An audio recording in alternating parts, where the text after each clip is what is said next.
Well, hello, everybody. As usual, yell at us because I'm not coming through. Chat, you guys should say something so that we can make sure that you guys are coming through. You should be, but every time I try this, I mess something new up. So, Squeezy, Banana hammock. Squeezy, can you hear me? Hello. Can you hear Cat Dad? I'm coming through. How about Cat Dad and his inappropriate comment? Squeezy, I love your face. Perfect. Awesome. Cool. As usual, if I'm too loud, if they're too soft, or vice versa, let me know and I will play with the levels. Hey, everybody. Again, sorry, we were chatting and I was making things. We were all at work, right? So it took a little bit to decompress and remember the stuff that I forgot to make, all the ways that I made my job complicated trying to stream what is basically a relatively straightforward game. Today we are playing Star Trek Adventures. It is by Modiphius. Modiphius, if you like TTRPGs but you have not heard of Modiphius, you should look them up. They make spectacular games. And many of their games are based on the same system that we'll be using today, which is a 2d20. It is very different from D&D, even though it uses some of the same dice. The mechanics are different. They are much more narrative and I think extremely well suited to the type of stories that you find in Star Trek. So before we get into like the story and set up a little bit of the system, how about we do what we normally do? And folks, go around and tell everyone who you are, where people can find you, and say if you would like a few words about your character, like what's your role, what's your name, what's your role, if you are not human, what are you, etc. How about start with Hell? Hi, I'm Hillhatham Fury. You can normally find me on Twitch at that name, but also on TikTok and Twitter and all the socials. I like to play hard video games most of the time. But today I'm going to be playing Dr. Miyazi Pren. I'm a Trill, obviously. I'm the acting chief medical officer of the USS Pioneer. And I am a little bit bitter because I had ambitions of having my own symbiont, and they were thwarted because I wasn't exceptional enough. So I'm trying to become more exceptional to prove them all wrong. Yes. Mish. Hello, I'm Misha less than 3. You can find me here on Twitch at Misha _less than 3. I stream about once every 2 years, so I'm about due. You can also follow me on Twitter at Misha Weha, and you'll usually find me hanging out at the Justice TV program, modding, but poorly. Today, I'm going to be Dr. Tristan Ellis, who's a lieutenant commander. Is that what that means? Yes. I'm the science officer, planetary ecologist. Gonna be making that up, but I do like science. Yes. That'll be exciting. Yes. Cat Dad. I am Cat Daddy Boo. You can find me on Twitch as Cat Daddy Boo. You can find me on Twitter as Cat Daddy Boo. You can find me on Instagram as Cat Daddy Boo. And I think you can even find me on YouTube as Cat Daddy Boo, but no TikTok. I stream sort of erratically, so if you're looking for a schedule, I'm probably not the person. I am going to be playing Lieutenant Arko Ravask. He's the chief engineer of the USS Pioneer. And the main, personality quirk that I think I'm going to enjoy most about this character is that Arko is a lot more intuitive than technical or by the books, I guess. He diagnoses problems with the ship or can tell issues with the ship based on the way the ship is acting or behaving or sounding, which tends to irritate some of his coworkers as well, which brings me joy. And that's it. Excellent. Did you mention, sorry, I was making fun of Juice. Did you mention the species that Arco is? Arco is an Ifrosian. Yes. And once his thing. So white hair, basically, and a race of proud warriors and storytellers. Go straight down to James. There you go. My name is James, and I can be normally found on Twitch on this website that you're watching this stream from, at twitch.tv/Jeems, JEEMZ. And I don't remember the rest of my handle, so if you find me there, you can ask me the command, and I'll share that with you, that little insider info. Today I'll be playing the role of Lieutenant Junior Grade, or just Lieutenant to most people, Nicholas Vaughn. He's a very terrestrial human, but he's been trained in the Starfleet, and as well as his own time in Vulcan culture. So it'll be interesting to see how those two cultures mesh among the Starfleet team. Yes, Star Trek doesn't have fanboys as much, but you are definitely as close, I think, as a fanboy might be in terms of Vulcan culture. So yes, that'll be an interesting thing to add. All right, and finally, Kelly, tell us about yourself and Dr. Adair. Yeah. Hi, everyone. I'm Kelly. You can find me on Twitch most every day at MyFairKelly. You can also find me on Twitter, Instagram, whatever, YouTube, all the socials. But yeah, I'm playing Dr. Kadira Adair. They are a beta. Is it Beta Z or Betazoid? Betazoid. Beta Z. Betazoid. Wait, okay. So I'm a Betazoid from Beta Z. Yes. I always get those mixed up. Okay. But yes, I'm a Betazoid counselor. I'm also a doctor in xenoanthropology. And I will be carrying a little bit of guilt as I wasn't too what's the term? Too righteous with my actions during the Dominion occupation of Beta Z. Yes. So yeah, got a bit of guilt I'm walking around with, but I try to be a good counselor for the rest of the group. Yes. Which will be a perfect segue. Let me introduce myself real quick and then pick up on that thread to talk about where we are in the timeline. So I am Zero Daylight. I'm Admiral Zero, if you prefer. You can find me here. You can find me on Mondays or Wednesdays over at Duckworks channel, where I get to play a totally normal human who isn't a tiefling. And you can find me starting back again this Sunday at Justice TV and Licity as we pick up our main D&D campaign. And if you are curious and want to find out what our schedule is, you should probably actually just subscribe to this, follow this channel, go to our YouTube channel so you can be notified, which is also youtube.com/C+content, so you can be notified when there's new content. Check the schedule here directly beneath where you're looking now. You can also check out the C+ content Twitter. And if you want all of that stuff, plus lukewarm takes on things TTRPG, you can follow me at 0 Daylight on Twitter. So I said I would pick up with where we are. Yes, it is 2378. So the Dominion War has recently ended. Although you are all relatively young officers in your careers, you certainly are in a Starfleet that was greatly shaped by the experience of the Dominion War.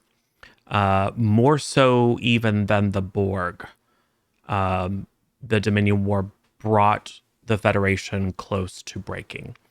And actually did involve more kind of moral compromises than the combat against the Borg. So things are challenging in Starfleet at the moment. There are broadly two factions, if you will.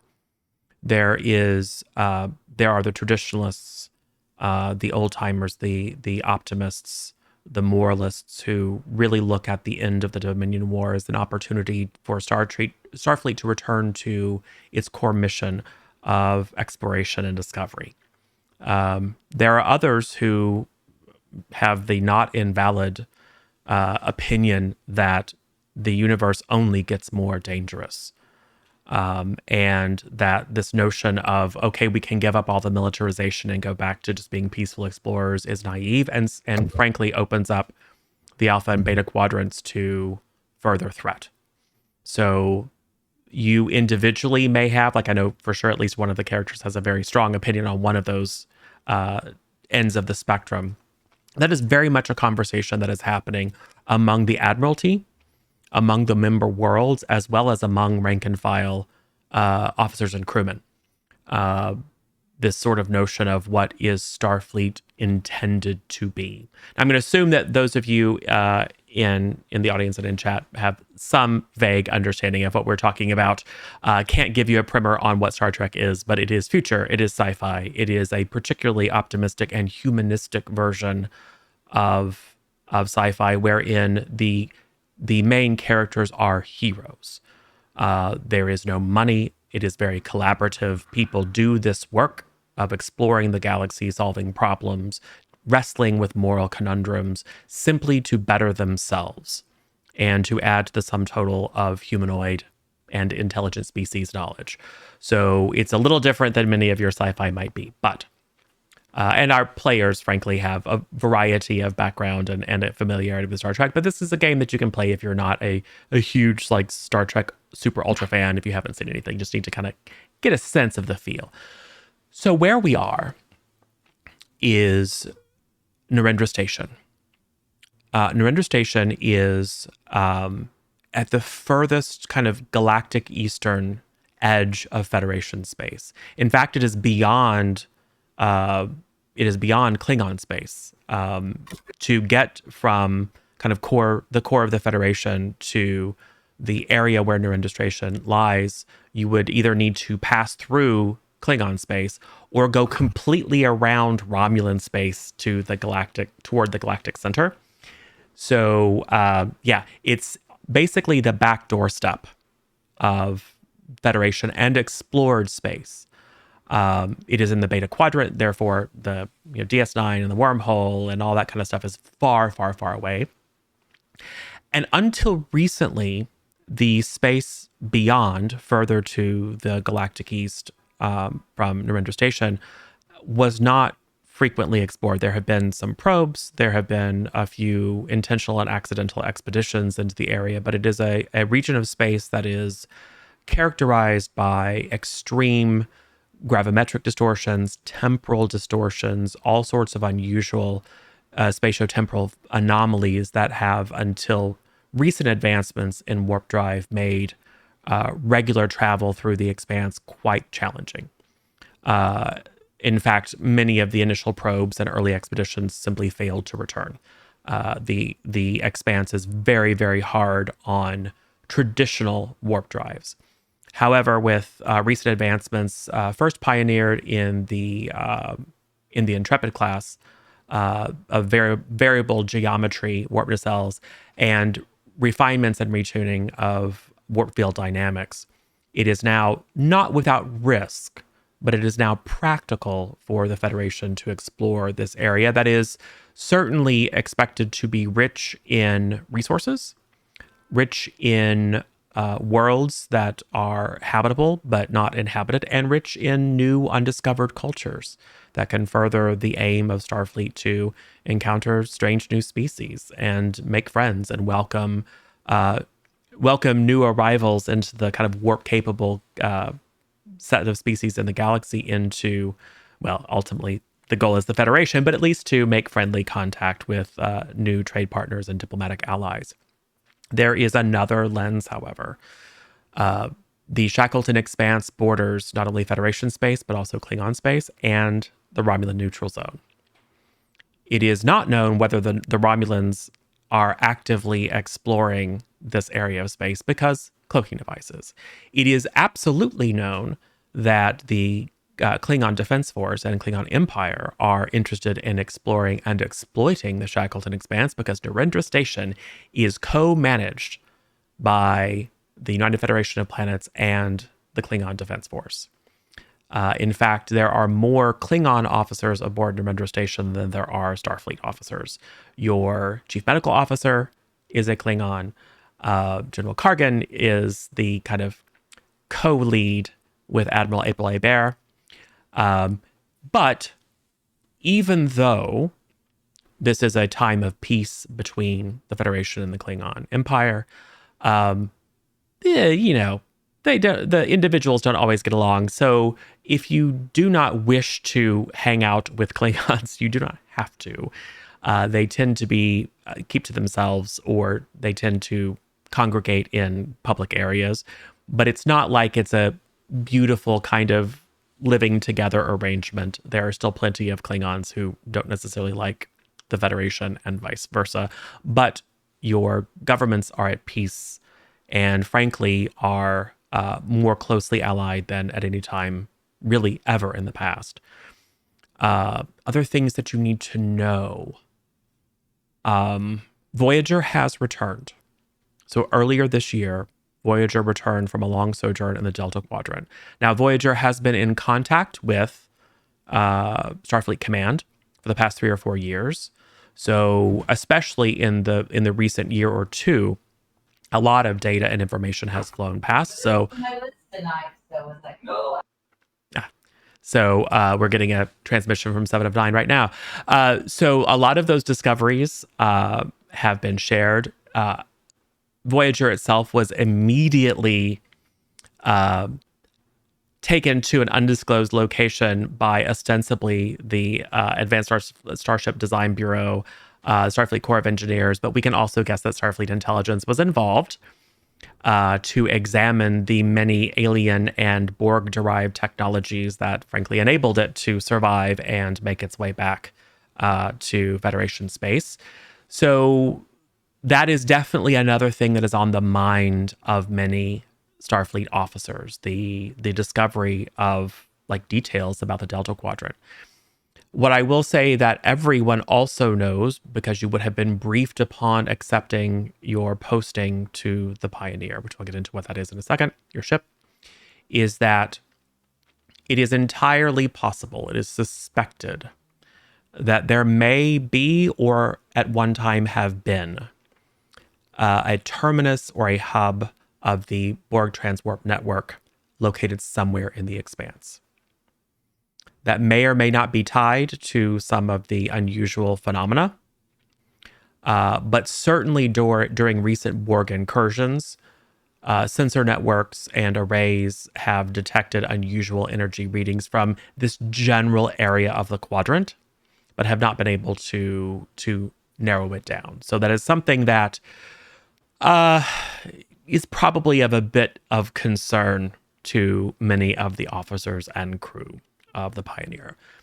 The USS Pioneer is a Nova-class starship. This is a very small ship. Crew of about 75 plus some civilians.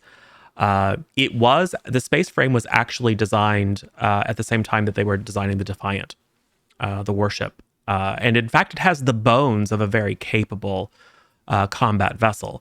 But once the kind of more unibody design of the Defiant was actually approved, this design was more or less mothballed and has recently been revived and refit as, or re-engineered as, a relatively short-range science vessel.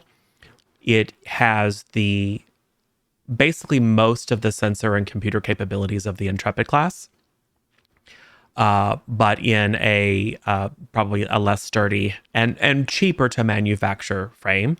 The objective here is to replace the very, very aging fleet of Oberth-class science vessels. The approval for the Pioneer development program and for the order for all the Nova-class development program, the order of the first run of Nova ships was very much driven by the faction within Starfleet that is absolutely about returning to science and exploration. And the fact that it is not super combat capable is by design and by intent, not so much that it couldn't be refit into a perfectly capable combat vessel. So that probably makes some of you a little bit uncomfortable, particularly our tactical officer, who is he is both our con officer, meaning flight control, and also the tactical officer. Two things that don't normally go together, but this isn't really a tactical ship. So if you're firing phasers, it's probably to blow up an asteroid or something. One hopes it is not because you have been descended upon by a group of Romulan warbirds, because if that happens, yeah, the broken hull of your ship will be displayed upon Romulus. So probably, unless you're clever. The other thing to know is that the mission is exceptional and the crew is exceptional, partly because this is a small ship. Every member of the crew, from officers all the way down to the lowest crewmen, have been selected because they are multidisciplinary, they are flexible, they have interests and areas of study and capabilities that extend beyond their common role, because there are so many times in which you will have to cover for someone else. This is why your counselor is also the chief xenoanthropologist. This is why your chief science officer is also a planetary ecologist, right? So, and the shared con and tack. So you are very capable people, and this is part of a program to help to train up young officers of promise, to refresh the bench that Starfleet lost and depleted during the Dominion War. I mean, a lot of people died, many people of promise. So you are really the first generation of young officers to graduate and be placed with the specific goal of fast track development, which means that this is as much a standard mission as it is a learning and teaching experience, as it is a test of your performance and ability to work together, your ability to exemplify Starfleet morals and objectives. If you, the players, do not know a thing about Starfleet, and even if you think you do, you might ask, this game is different than D&D in that the goal is not to be in character at all times. Table talk, metagaming, sharing suggestions back and forth, kind of out of the scene, is permitted and even encouraged. Think of this as a TV show. There are times when everyone is playing their character in front of the camera, and there are times that we're to switch back to the writer's room and think about what comes next, or how to handle the situation, how to make it more interesting, or strategize and go check the writer's Bible to say, okay, wait a second, what does lore say about this? So while I won't get the lore right because I am not an encyclopedic Star Trek nerd, we will try. But what that means for you as players is that you absolutely have permission, and I encourage you to say things like, how would a Starfleet officer handle this? What would my character know about these things? That is a good thing, not a bad thing. So absolutely feel free. And then there are actually mechanisms when it comes down to like figuring out secrets and things that you can roll from. So I won't get into the mechanics because we'll discover those as they go. I thought we would start with a little bit of a cinematic flashback. So you all arrived aboard a variety of different vessels. You can tell me whether you've had a posting on like an old Miranda class or something, or whether this is your first posting. But you all came here with the specific intent of this being your first like real command role. Everywhere you go, you have all been recently promoted. So this is definitely the next step in your careers. Dr. Pren's journey to this role is somewhat different in that the Pioneer's chief medical officer was not available. You were actually slated to come in and train under them, but they received orders that weren't shared with you. And at the last moment, you were informed that you are going to be the acting chief medical officer, which is perfect for you because of the desire to prove yourself, but it's also not what you prepared for.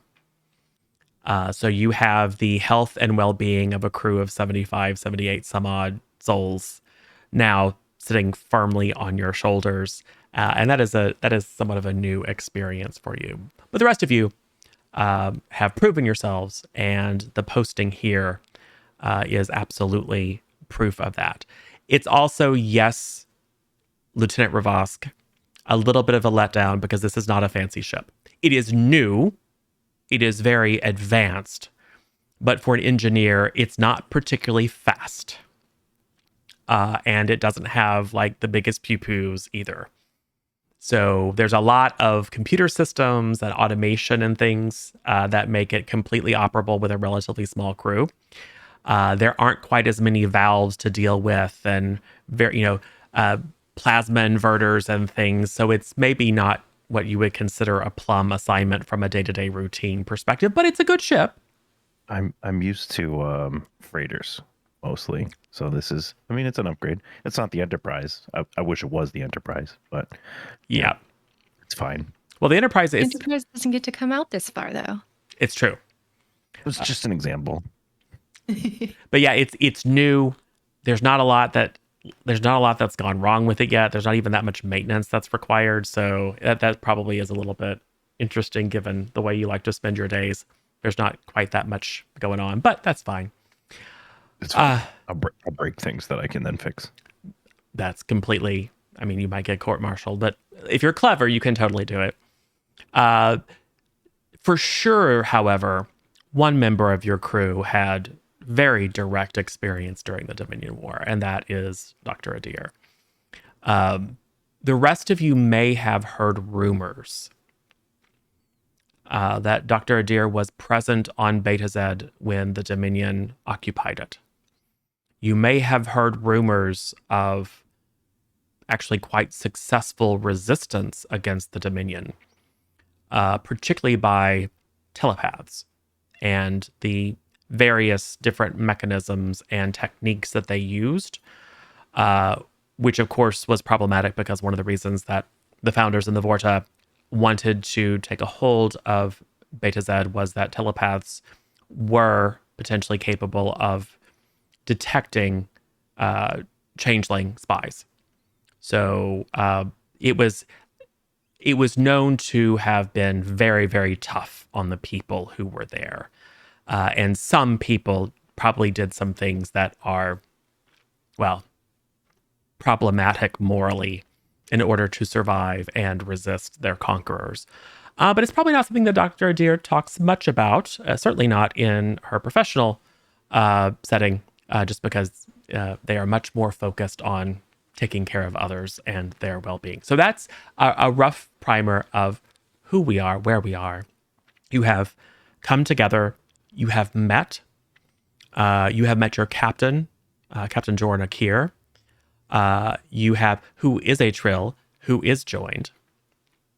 You have met, yes, but who displays no judgment. I mean, only a very small percentage of the population is even considered for joining. So it's not unusual whatsoever, nor is it really considered socially a mark of failure to not be joined. But he is joined with the Okir symbiont. You have also met your executive officer, Commander Vosral, who is a Bolian man. He is also a member of Starfleet Intelligence. And your ship, although on a scientific journey, is absolutely tasked with new frontier risk assessment, because you will be encountering ancient and existent cultures that may have unusual technology. There is the possibility of the Borg. So instead of sending their own ships out here and doing who knows what, Starfleet Command allowed intelligence officers to fill roles within typical Starfleet staff. It is unusual for an intelligence officer to play the role of executive officer, but this is a very small ship. So as he puts it, because Bolians are very, generally very open with a good sense of humor, he's just doing dual duty like everyone else, and has encouraged you that even though he wears the black uniform, just treat him like he's the XO. And if there's anything intelligence related, he'll let you know, but not to worry about it. He's not there. Section 31 doesn't exist. Anyone who says it is just making things up. It's all just a rumor. Never happened, never will happen, no such thing. It's a conspiracy theory. Yeah, it's just a conspiracy theory. Only soft-headed people believe that stuff. So, cool. That is my very, very long preamble, but we didn't get a chance because we were all at work and busy and doing stuff to share much of this before screen. And now you guys have heard the whole thing. So you have just departed Narendra Station. And we'll say we start with your first official briefing. So Deck 2, briefing room. I think it's Deck 2. Someone will correct me if it isn't. You're called in at 800 hours. And I'm curious what people see well, first of all, who was first to show up aside from the captain? Dr. Pren? Okay. Well, I'm yeah. an overachiever. What do you want? Dr. Tryhard Pren. Cool. So what do Captain O'Keir and Commander Vosral see as you make your way in, Doctor? I am coming in with like a pad in my hand. It's very clear that like I'm reading something very intently. I'm wearing my like doctor's overcoat, and I'm very focused. I don't have a cup of coffee or any like Ractigino. morning beverage. It's clear that I've been awake for a long time. And I just like sit down. I look up, like barely remembering to say good morning to the captain before I sit down. The captain is likewise looking at a pad, but does look up when you come in. Oh, good morning, Doctor. Sit anywhere. We don't really stand on tradition here. Who is next? Lieutenant Commander Ellis will be next. He comes in. He's holding a pad, but like to access information later. He's walking in. He's like, "Good morning, Captain," and addressing how you would in a room, I guess.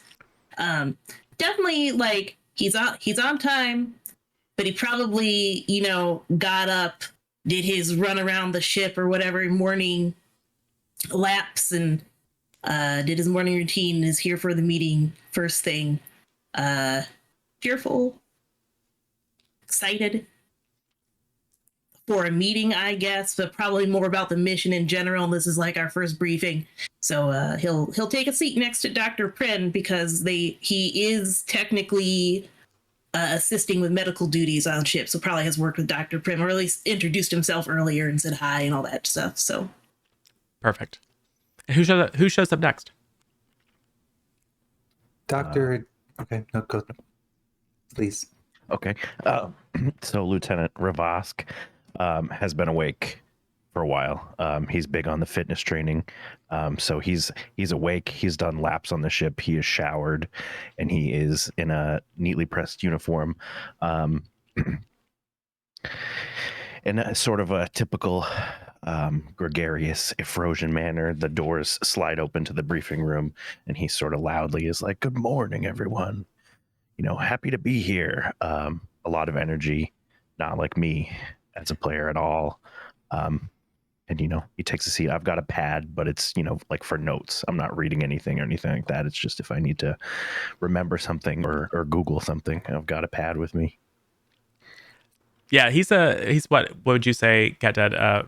Lieutenant Ravask is pretty charming and easygoing and maybe a little informal. Mm-hmm. Awesome. Yes. Dr. Adair, you make your entrance. Yes, and silently, as I keep both hands clasped around a very warm cup of Ractigino. And when I sit down, I then give a curt bow to you all and say good morning. So a little reserved. Very. Just friendly, but reserved. Well, and of course, as soon as you enter, you pick up nervous energy off of Dr. Pren, and maybe even a little bit of conflicting emotion directed toward the captain.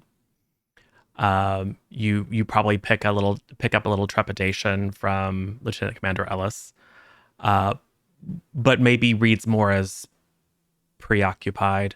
Lieutenant Ravask seems super comfortable.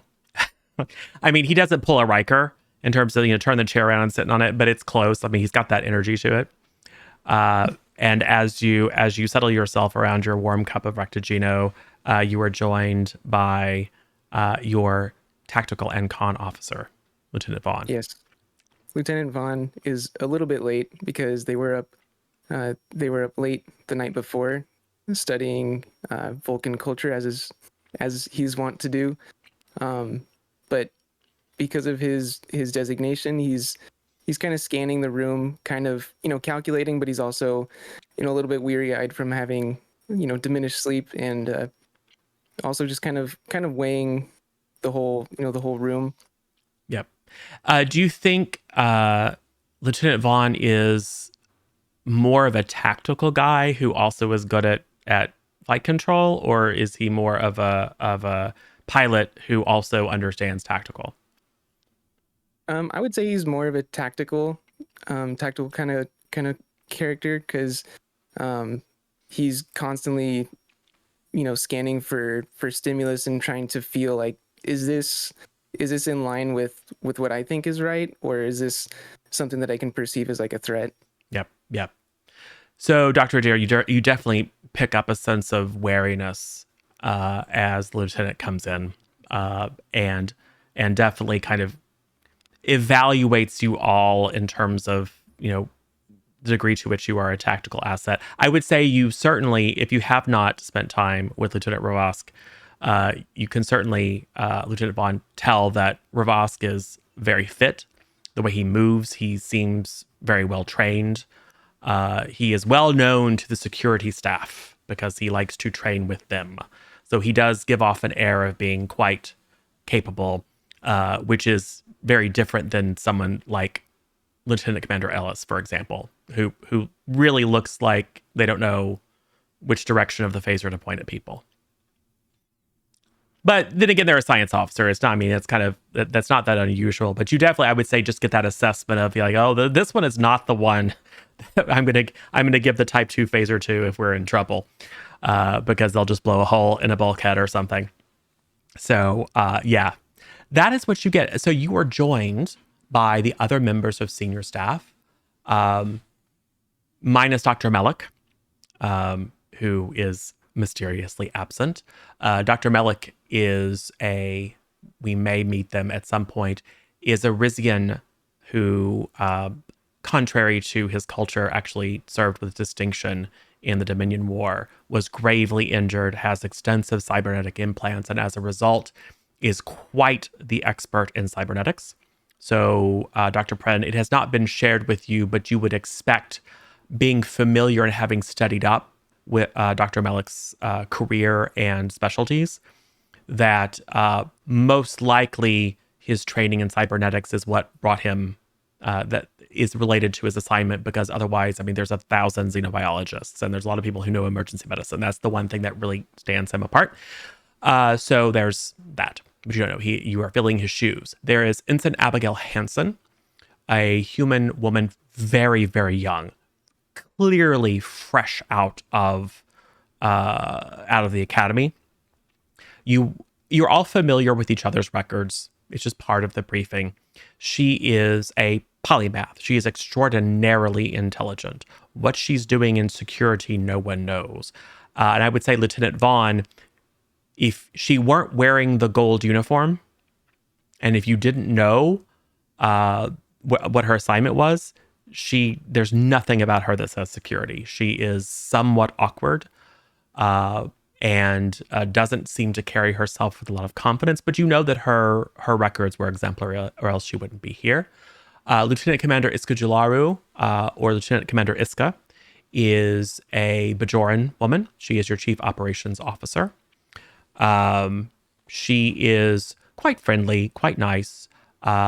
She is, in some ways, like Lieutenant Rabas, she's one of the more kind of casual members of the crew. Let's see who else you would know. You are aware that the ship has on board a diplomatic attaché to a relatively minor species, the Catrali.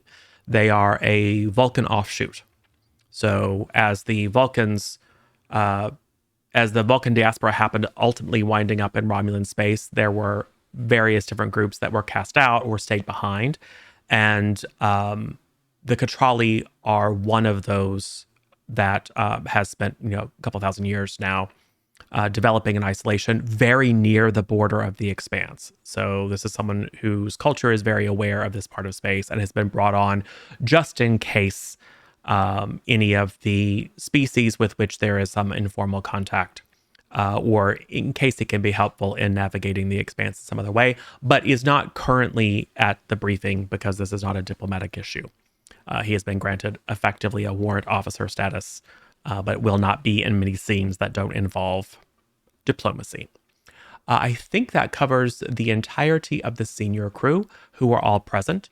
Captain O'Keir, once you're all done, kind of will just plop down his pad and will look around at you all and say, well, welcome to the Pioneer.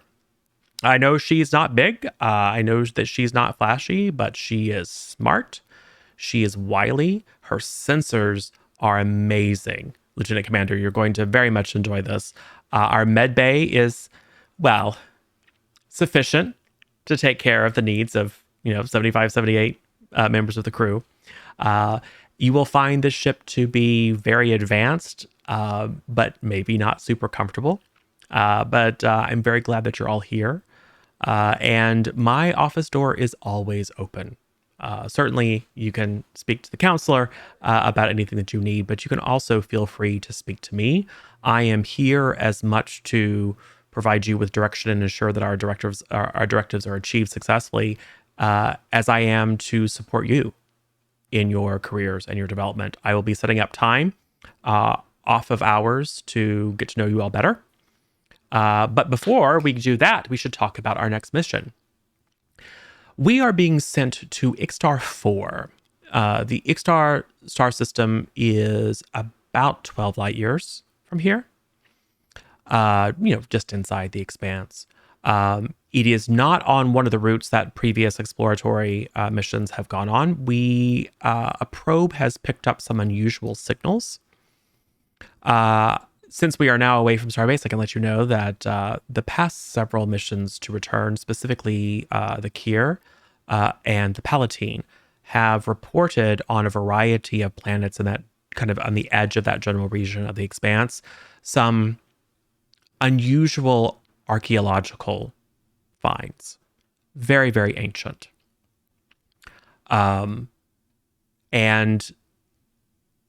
potentially looks over at Commander Vosral, who kind of takes the cue and says, they may be sensitive. So this is not an intelligence operation, but as we explore Ixtar 4, maybe some of the neighboring planets, be sure to keep me in the loop if you come across any unusual artifacts. The indications are that their nature might be somewhat politically sensitive. So we want to make sure that we keep things quiet, play things close to our chest. What that means is, the captain chimes in, we won't be sending a full contingent on away teams. We will be sending trusted officers only. Just because we want to make sure if we find anything sensitive that we don't want the word getting out. We don't want to put our crewmen in a difficult situation of knowing things that they shouldn't know. We don't want to have to monitor communications or do any of those intelligence protocols, right? We want to keep things as comfortable for everyone as possible. So I know it is unusual for senior staff or specifically for a large number of senior staff to participate in away missions at once, but that is what we're going to do because intelligence protocols require it. So the good news is you're going to get some ground time. Everything we know about Ixtar 4 is on your pads. You can glance, particularly you, Lieutenant Commander Ellis. You can zip through it and understand very clearly. It is M class. It has diverse flora and fauna. There is no sign of any current or previous intelligent civilization. It is ripe, if anything, for colonization, especially given that it's relatively close to the area where the administration is. Getting into the system might be a bit of a challenge because it is surrounded by a variety of gravimetric eddies, which also confuse sensors. So you won't get a really good scan until you're within the solar system itself. There are, I believe, 5 other bodies in the system. One rocky, almost a microplanet, much closer to the sun. And the remainder are a variety of ice and gas giant planets much further out into the solar system. There is unusual to most solar systems. There is no extensive cometary belt or Oort cloud, likely because it's surrounded by gravimetric eddies and things that would have disrupted that many years ago. It does mean, however, that the planet has been without significant disruption like comet strikes, etc., for a very, very long time, which would suggest that intelligent life should likely have evolved given the kind of ideal situation that it is in. And it starts to kind of make sense. Well, maybe there was, if it's been stable that long. The star is quite stable. It's a relatively small star. So after its initial period, it would have been relatively stable for at least the past 5, 6, 8 billion years. It could have been that an ancient civilization arose there and left or died or something. But as to why that would be politically sensitive doesn't make sense, because this is the back end of nowhere. But that is more or less what you know. What would you like to do or say? Any questions? The captain will prompt you. Oh, you don't have to raise your hand, Lieutenant Vaughn. You can just speak up. So if two people speak at one time, I'll just pick someone. It's fine. So what kind of terrain could we expect on the planet's surface? Well, we only have low resolution scans, but it is largely a pelagic world. It's about 80%, 80 to 85% water. The crustal mass, the continents, it appears to be made up of a number of relatively small continents, most of which are quite mountainous. But certainly the scans detect breathable atmosphere, actually a relatively strong ionosphere, so we don't have to worry about radiation. Everything that we have suggests that it's probably quite idyllic. But we won't really know until we get there, will we? I realize our scans are limited, but did we pick up any electromagnetic signatures on the planet? From the planet, no. And then he will kind of look over at Commander Rawl, who will say, we'll certainly do a broad spectrum scan when we enter the system. Because on some of the other planets in the region, the artifacts have a variety of electromagnetic and particle signatures. I don't want to say too much. We'll make sure that senior staff only is present in the bridge when we actually arrive. But I don't want to get your curiosity up before it's time. But suffice it to say that there may be unusual emissions from the planet if indeed the relics of this civilization are present on the planet. We suspect that they may be, but we can't confirm that from this distance. Understood. Captain, I've noticed that several members of the senior staff may need some inoculations ahead of being part of an away team. Particularly Lieutenant Vaughn is behind on several. She trails off awkwardly. Right under the bus. I love it. It's perfect. Sure thing, Doctor. I mean, you are empowered to. I mean, it's a medical issue. You can order me into the sick bay if you. I don't recommend it, and I assure you, I am up on my inoculations. But yeah, you absolutely have free reign of sick bay. And if there's anyone who's not doing what you need them to do, and they give you any lip, let me know. I'll have a word with them. Lieutenant, I expect you to get caught up on your inoculations before you take the Wave Rider down. Obviously. Yeah, yes, of course. I'm sure that was already on your list of things to do, right? Yeah. Okay. Yeah. That's what I figured. Cool. Yeah. Any other questions?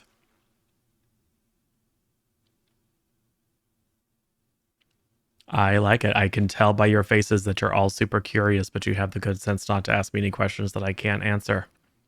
I like it. This is going to be fun. I mean, I know it's not first contact. It's planetary survey and digging around in the dirt for old artifacts. But speaking as one of those old artifacts, that kind of stuff is important.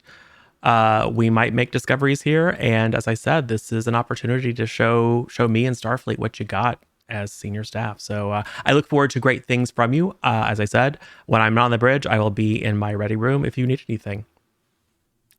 Dismissed. He will get up and he will kind of give you all a pleasant wave and head off. Commander Vosral will follow behind him as if he has something to share, and then kind of will give a surreptitious glance over his shoulder at all of you, give you a smile and a wink, and head out as well. The other Vaughn just watches them leave, and he's like leans over to some unknown crew members, like, this is a little bit suspicious. We will say that it is Ensign Hansen, your chief security officer, who didn't really speak up much. She had her head buried in a pad, and every time like the details were coming up, she was making notes. She said, well, clearly it's sensitive, potentially compartmentalized information that we are not privy to. It would be against Starfleet protocols to reveal more than is required until we are there. So, point of order. Is she related to Annika Hansen? Spelled differently. Okay. It's a common Earth name, but no. I'm pretty Senator sure Dr. Voss Penn would catch that. is hungry and has things to do, so he just says, well, who wants breakfast, and sort of motions around the room, and depending on the reaction, shrugs and leaves alone or with company. I finished my Ractigino and follow. Okay. You have a good 30 minutes before your shift starts. So for those of you that want to go and socialize, you certainly may. There's no 10 forward here. There's the officer's mess and the crew mess. So I figure you're going to go to the officer's mess. It's good. It's replicators. It's decent stuff. It's all very modern. Go ahead. I want to go to the crew mess. Oh, okay. Is everyone else going? Where is everyone else going? Oh. Okay. Dr. Pren is following the two of them at a distance that, like, you could guess that maybe she wasn't, like, actually trying to be with them, but, like, she's just too nervous and embarrassed to she actually wants to be with them because she doesn't want to be rejected, but she also, like, wants to be part of the senior crew. Yep. I feel like I'd feel that. Yeah, for sure. Yeah, probably. And I'd kindly welcome you in. Yes. Like, yes. Oh, come on. Hi, Dr. Adair. Prin, Dr. Prin, have you had a chance to talk to Lieutenant Ravosky yet? No, I don't think so. Hello, Lieutenant. Hello, Doctor. Would you like to join us for some breakfast? We're going to go mingle in the crew mess and get some FaceTime with the non-commissioned officers. Sure. Useful to mingle with the crew. I've read, in order to facilitate a better therapeutic relationship. Precisely. Yes. Yes. And to be clear, Dr. Adair, as a Betazoid empath, you can't. It is challenging to block the emotions of others, and typically you will, if you wanted to block for some reason the emotions of others, it would require a roll, a kind of to discipline yourself to just block it out, because Betazoid telepathy is always on. You are currently more of an empath than a telepath. There were some things that made your active use of true telepathy somewhat challenging, but the empathic skill is absolutely there and superb. So you are receiving what is effectively a different layer of, like, body language from everybody. Absolutely. And it's always on all the time, but you have trained yourself not to react too strongly to it and to pick your moments when you need to intrude upon someone's privacy if their internal landscape becomes detrimental to their ability to carry out their duties, or if you feel like therapeutic intervention is needed for their well-being. Cool. So does anyone not go down to the crew mess? Well, first Lieutenant Vaughn looks over at Lieutenant Commander Ellis, who appears to just be their own island of calm in the middle of this hubbub in the meeting room, and decides, you know what, I'm pretty hungry, and then he goes to the crew mess with everyone else. Lieutenant Commander Ellis, do you also go? Yes, I also go after. Okay. Stop thinking about science and the notes and the mission. Put that away. Yes. Head on over. All right. So it's a bit of a. I mean, the crew doesn't necessarily know all of you, but they would have been briefed. They've seen your records, at least the public portions of them. They know who to expect. They would recognize your faces. It is a small, tight knit crew. Many of the crew members, this is their second or third rotation aboard the Pioneer. So you can tell as you come in, you're looking at kind of folks who have stopped by for a bite to eat at the end of Gamma Shift, or folks who are getting breakfast for Alpha Shift. And you see folks, kind of just having casual conversations. Oh yeah, I know. We've been meaning to play racquetball with you. It's like, I'd love to get some more people down, but the holodecks here are so small. We probably ought to keep it to like 2 or 3 people. Just having just everyday conversations. A lot of folks are, maybe wrapping up their notes from their shift. Some sitting singly, some sitting more gregariously in groups. It's not a moment of silence, like, cutlery doesn't clatter down and people don't when you walk in. But you can tell that a number of folks register that, oh, this is our new senior staff and they're here. And a couple of folks, probably more seasoned crewmen, that are sitting by themselves, kind of like one of them waves and pulls like a couple of the others so that they take up less table space so that you guys can have a table to sit at. And kind of nod and like, oh, a few folks. No one rushes over to ingratiate themselves to you, but everyone basically acknowledges your presence, but don't intrude upon your whatever conversation you may have. Which may just be you all sitting awkwardly at a table, not talking to each other. You got about 30 minutes before you're expected on the bridge, so you can do whatever you would like. Dr. Prin does not know how to talk to people, so she orders like a Raktajino and then sits there somewhat awkwardly, just like going through like a scientific manuscript on Borg nanoparticles. Yes. After like using the data from Voyager. So Dr. Prin looks around for the civilian waiter that one would expect in a mess, and looks around for a while before realizing, oh, there isn't one here. So you look around kind of just enough that people are kind of like, what is she looking for? Then you're like, oh. So you have to get up and go over to a replicator and actually put in the order yourself. But yeah, but you're studying the various different treaties, like potentially the various different therapeutic methods that were devised using attenuated Borg nanoprobes or modified Borg nanoprobes, which is probably completely horrifying to you, considering the potential complications that might arise. But I mean, the Voyager's doctor is probably of particular interest to you, less as a scientist or engineer, but more as a physician. The stories and reports of that particular program they're a fascinating read. You might not be sure you want to meet him in person because the personality subroutines seem excessively pompous. I can tell by the way that he writes papers. Yeah, exactly.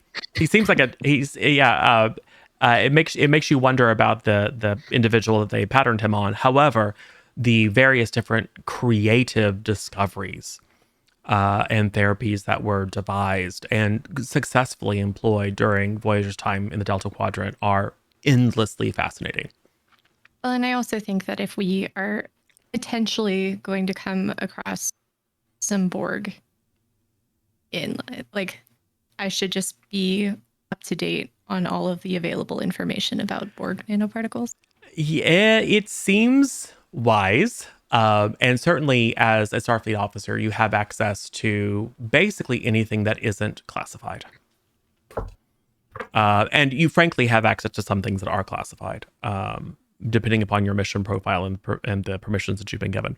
But yes, as part of your overall assignment, because the suspicion of Borg presence, current or past, in this part of space, you would have access to everything that you would need to be able to formulate hypotheses, to test and determine if something that you're detecting is Borg related, etc. So in the best of conditions, you have the information that you need to make good decisions if indeed Borg involvement becomes apparent.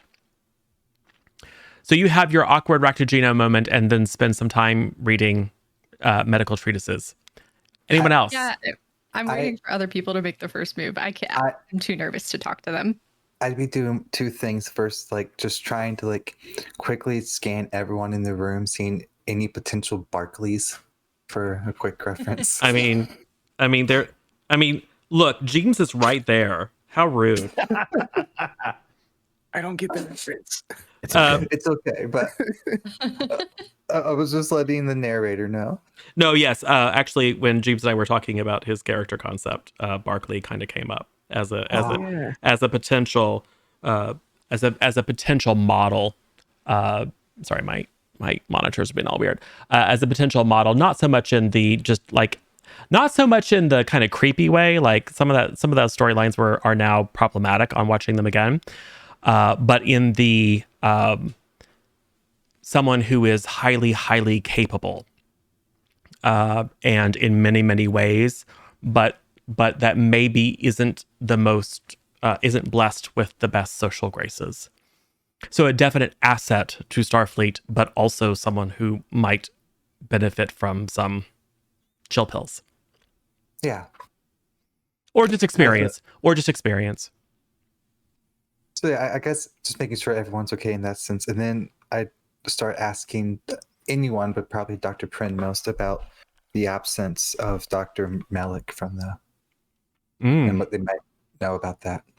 How much do I know about what happened, if anything? You know that you were excited to work with Dr. Malik. Dr. Malik is well known. He's one of the highest ranking Rizian officers, because Risa is a pleasure planet. It's all about it. They're pacifistic. Their entire culture. One of the reasons it became a paradisical destination for shore leave is because there's been no war on Risa in living memory. The entire culture is about hospitality and peace and enjoyment and a little bit of hedonism. It's a resort planet. Yeah. So it's quite unusual for a Risan to join what is, well, more and more a military organization, and particularly to have distinguished himself the way that Dr. Malik did during the Dominion War, to have such like extraordinary combat performance. So you were very much looking forward to learning not only more about cybernetic therapies and the various sorts of his experience, but also more about the man, because he's quite fascinating. And his absence, I mean, what you got was orders from Starfleet Command basically saying, Dr. Malik is on assignment. You will be acting chief medical officer. And with the implication that it is potentially an open-ended assignment. You weren't given so you're going to spend 3 weeks and then we're going to go back and pick him up. He has not been formally reassigned, but your orders were, from this moment forward, consider yourself the chief medical officer of the Pioneer, and unless or until you receive further orders to the contrary. It's a long way to say nothing. Oh yeah, of course. I mean, Starfleet Command. Yeah, they're very good at that. Yep. Cool. So I'm gonna basically say the nothing that they gave me to say, and say like it's a shame because I was really looking forward to learning from him directly, but I mean, it's a good opportunity. I would say the same. I mean, I don't think I've met anyone quite like him, and as a an anthropologist, that seems like quite a fun study. Not study, that's a wrong term. And then I get silent. And that's when Lieutenant Rivas says, "Man, those orders were a long way of saying nothing," which was perfectly in character. At this point, Lieutenant Vaughn is getting very hungry, and he would like to test how advanced the ship really is. Yes. So he flags a waitress or No waiter. waiters or waitresses. No. It's all You go to the self-serve. replicator. It's all self-serve. Okay. Yeah. Well, then he goes to the replicator and tries to program it to produce a popular Vulcan dish, which strangely resembles chicken and waffles. Okay. Yes, it is. In fact, in the because it's Vulcan, it would be in the database. I'd like to imagine that Vaughn like waved a passing person down like they were a waiter. Probably so. Just some random crewman who's not in uniform. It's like, oh, hey, can we get a? And then probably Dr. Prince says, no, it's self-serve. Sorry. And just like, oh, okay. Don't embarrass yourself. Yes. So I would like to interrupt because this sort of plays into what I was thinking. If I may, I'd like to wave Lieutenant Vaughn a little bit back from his food and sort of smell it. And then hand it to him without saying a word and like open the replicator's casing and start poking around in it. Yep. So exactly. You just kind of go. And then, of course, you have your hyper spanner and your toolkit on you, and you immediately in the middle of mess, in the middle of shift change, just kind of go, yeah, this one's going offline, and just start cracking open the housing. Yeah, and Vaughn just takes a bite and he's like, "Oh no, there's something wrong here." It tastes He looks over at Lieutenant Ravas and he's like, "Okay, yeah, we know that we can kind of work together and we share like." We know that something's amiss. It's good, but it's subtle. There's a subtle issue with it, right? Like something most people wouldn't pick up. Like it's a little bit too warm, because Vulcans prefer their food cold and bland. Like the temperature isn't quite right. So you're like, yeah, the amino acid sequencer is probably, whatever, or someone didn't program it right. Yep. So yes, you spend the rest of your pre-shift time overhauling Replicator 4 in the crew deck, and it's a change that no one is ever going to notice. So it's basically just a huge inconvenience for everyone. But now that it's right. Cool. Actually, because it's fun and it'll give us a chance to try out the dice mechanics. I would like to see how good you are. I would like you to go ahead and give me your choice: control engineering or insight engineering. I will do control engineering. Yeah, I figured that probably it's a better roll. I add those together and roll a 6-sided. No, roll 2d20. So this is the core test resolution mechanic for those of you who are watching. Every character has a set of attributes and a set of disciplines. The attributes go from 1 to 12. The disciplines go from 1 to 5.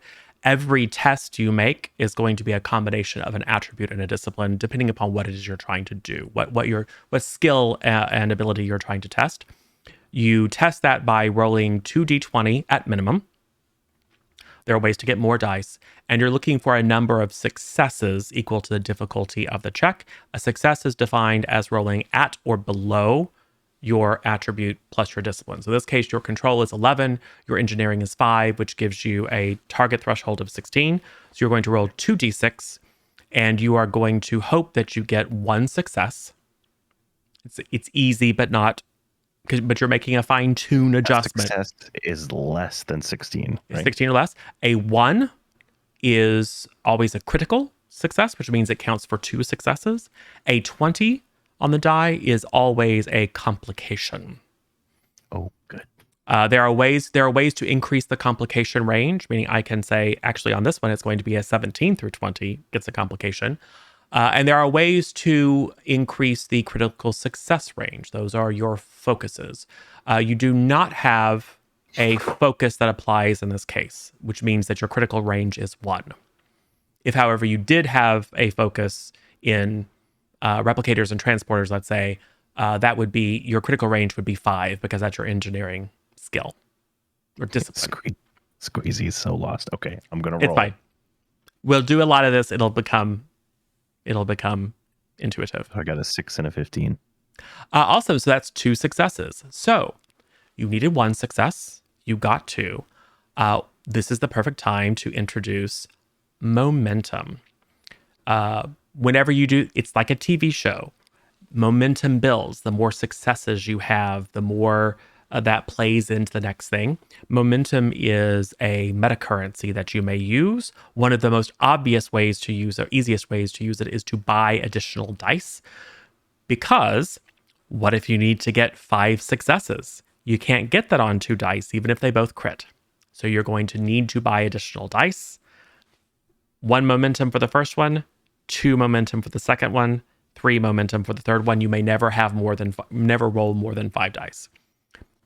You can assist each other. There are long-term collaborative tasks. There's application of scientific method to formulate and test hypotheses. There's a lot of different kind of mechanisms. But the core one is roll 2d20 unless you think you need more. And if you need more, spend momentum. I have a currency called threat. It is the opposite of momentum in every way, but it functions much the same. Threat is what I use to power your enemies, to impose complications. Threat can happen if you roll a natural 20, and instead of imposing a complication immediately, I just bank it as threat. Threat happens whenever you enter a dangerous situation. I start with a threat pool equal to a certain number times the number of players, depending upon the danger present in the mission and the scene. So I have a lovely little pool of threat that I can use at any time. If you do not have momentum, or even if you do, you can buy extra dice by giving me threat, which is good for you because, like, what if the beginning of a scene is you are suddenly attacked by Orion Raiders and you really need to fire a powerful phaser blast? You have no momentum. You're stuck with the 2 dice. You're pretty much going to have to give me threat. There are talents, however, that can modify these things. So, for example, next time, Lieutenant Ravosk, you might choose to spend a momentum to buy an extra die, because that would activate your cautious engineering talent, which whenever you attempt a task with engineering and you buy 1 or more d20s, you may re-roll 1 of those d20s. So you are less likely to just go, whatever, throw a bunch of stuff in there. You're more methodical. Even though you're fairly intuitive, you're more methodical. You're less likely to just like blow things up. So we'll get into the talents as they become relevant, but just thought I would call that out. Cool. So yes, you're quite successful. And you have built up a momentum. Typically that goes away at the end of every scene, but I'm considering all of this to kind of be the opening scene. Anything else anyone wants to accomplish at breakfast other than general awkwardness and unnecessary repairs? I mean, Do we all know each other? Like, are we all aware of each other? Like, who we are? Like, all of us at the table? Or do we need to make our introductions? I will say that you probably had, there was a champagne social on Narendra Station. So you have all met face to face previously. I'm not at the table. Right. But you have, I mean, you don't know each other. You've never served together.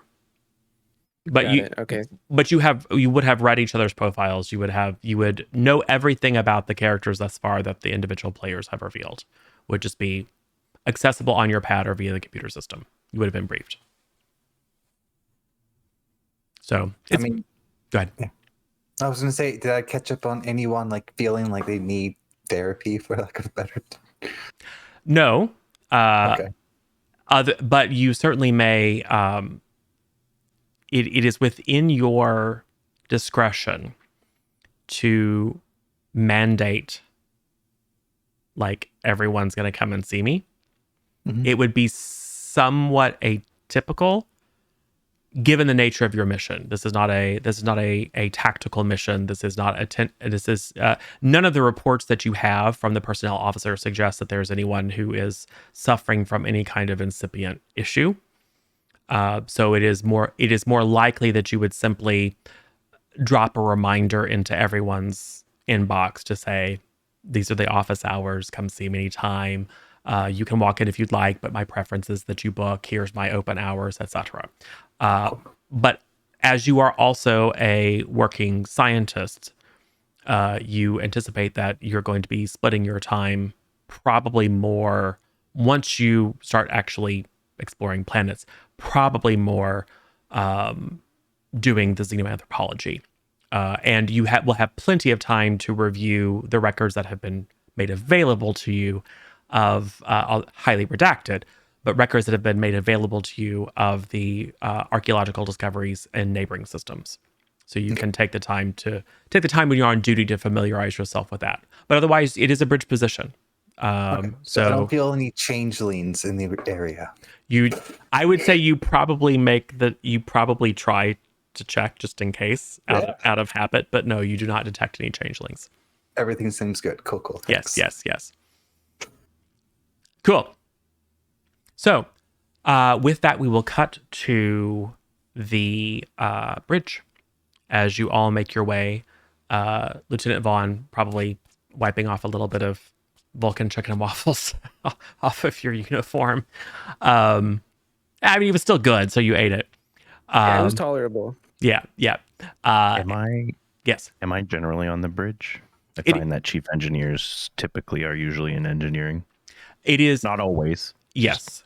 It is your choice. So the engineering and ops station, you can certainly pull in next to Iska if you would like. Yeah, But we'll go to the bridge this time. Yeah. And that would be, I mean, it's typical. Lieutenant Commander Iska. That is not atypical that the chief engineer would be on deck for effectively your maiden voyage as a crew together. But you're correct. Your offices are in main engineering. You will most likely spend most of your time in main engineering when you are not on an away mission or having a scene with the other players. And when you are in main engineering, you get some benefits to tests. So like if there's combat or some other high stakes situation, you will want to be in main engineering. Movement's easy. You just move. It's basically in between rounds. You just go where you need to go. There are turbo lifts. There's side-to-side transporters. Don't use those unless you need to because they're energy hogs and there is danger. But there's not like you have 30 feet of movement per round and we're going to spend 6 different scenes with you going from hallway to hallway. You just go to where you need to go, just like it's a TV show. Cool. But yes, so you're all there. Lieutenant Vaughn at the helm because it's Alpha Shift. You receive the coordinates to your station. You plot the course. The captain. Ready to go, Lieutenant? I think I have my coordinates entered. I'm waiting for your command. Awesome. So you can see out the view screen at quite a distance. You can see just kind of highlighted by the nearby sun the large bulk of Narendra Station. You can see some freighters and other ships, many of them Klingon, leaving or arriving. There's a decent civilian population on Narendra Station, but you are at safe distance. And so he'll give you a look and just go, punch it. So And just like full blast. yeah. So he's giving you permission if you would like. So I'm going to say go ahead and you will take us to warp. I will keep track of the ship's power just because it's not fair to make you guys do it. So I'm going to say you probably, I mean, you can take it up if you would like to like warp 7. It's going let's do it. You don't have to, and that's a substantial power expenditure. don't. But that's a punch it. So he's giving you permission. So it's your choice whether you want to do the kind of typical jump to cruising speed or what you really want to, Well, kick her, give her a little kick. Yeah, we kind of like, just to see like what kind of power the ship has, but it's not max power. Oh yeah. Like probably, just to see like what are we working with? All right, so we'll like kind of like accelerate quickly to cruising speed, but not necessarily like warp or do anything too aggressive. Nothing unsafe. But so within the safety limits, but at the edge of them to kind of give it a little bit of a push and get a sense of what she can do. Yes. So Lieutenant Ravosk, you see, you can just reading the power output, you can see what's happening, and as you're watching the stability of the warp field, you're like, oh god, he's gonna do it. Yeah, and the ship wheels around under impulse, and then actually very spry. It surprises you, and you would have maneuvered her out. I mean, you're familiar with the model, at least from simulations. She is quite nimble, and although Wily, I think is the word the captain used. Yes. Wily. She's wily. She's quite nimble. She is not powerful. However, the engines don't even shudder. It's just a smooth transition from quarter impulse to half impulse to warp, and then rapid approach to warp 7, which is a bit above your cruising speed, but it's not going to put any wear and tear on the engines unless you keep it up for a good long time.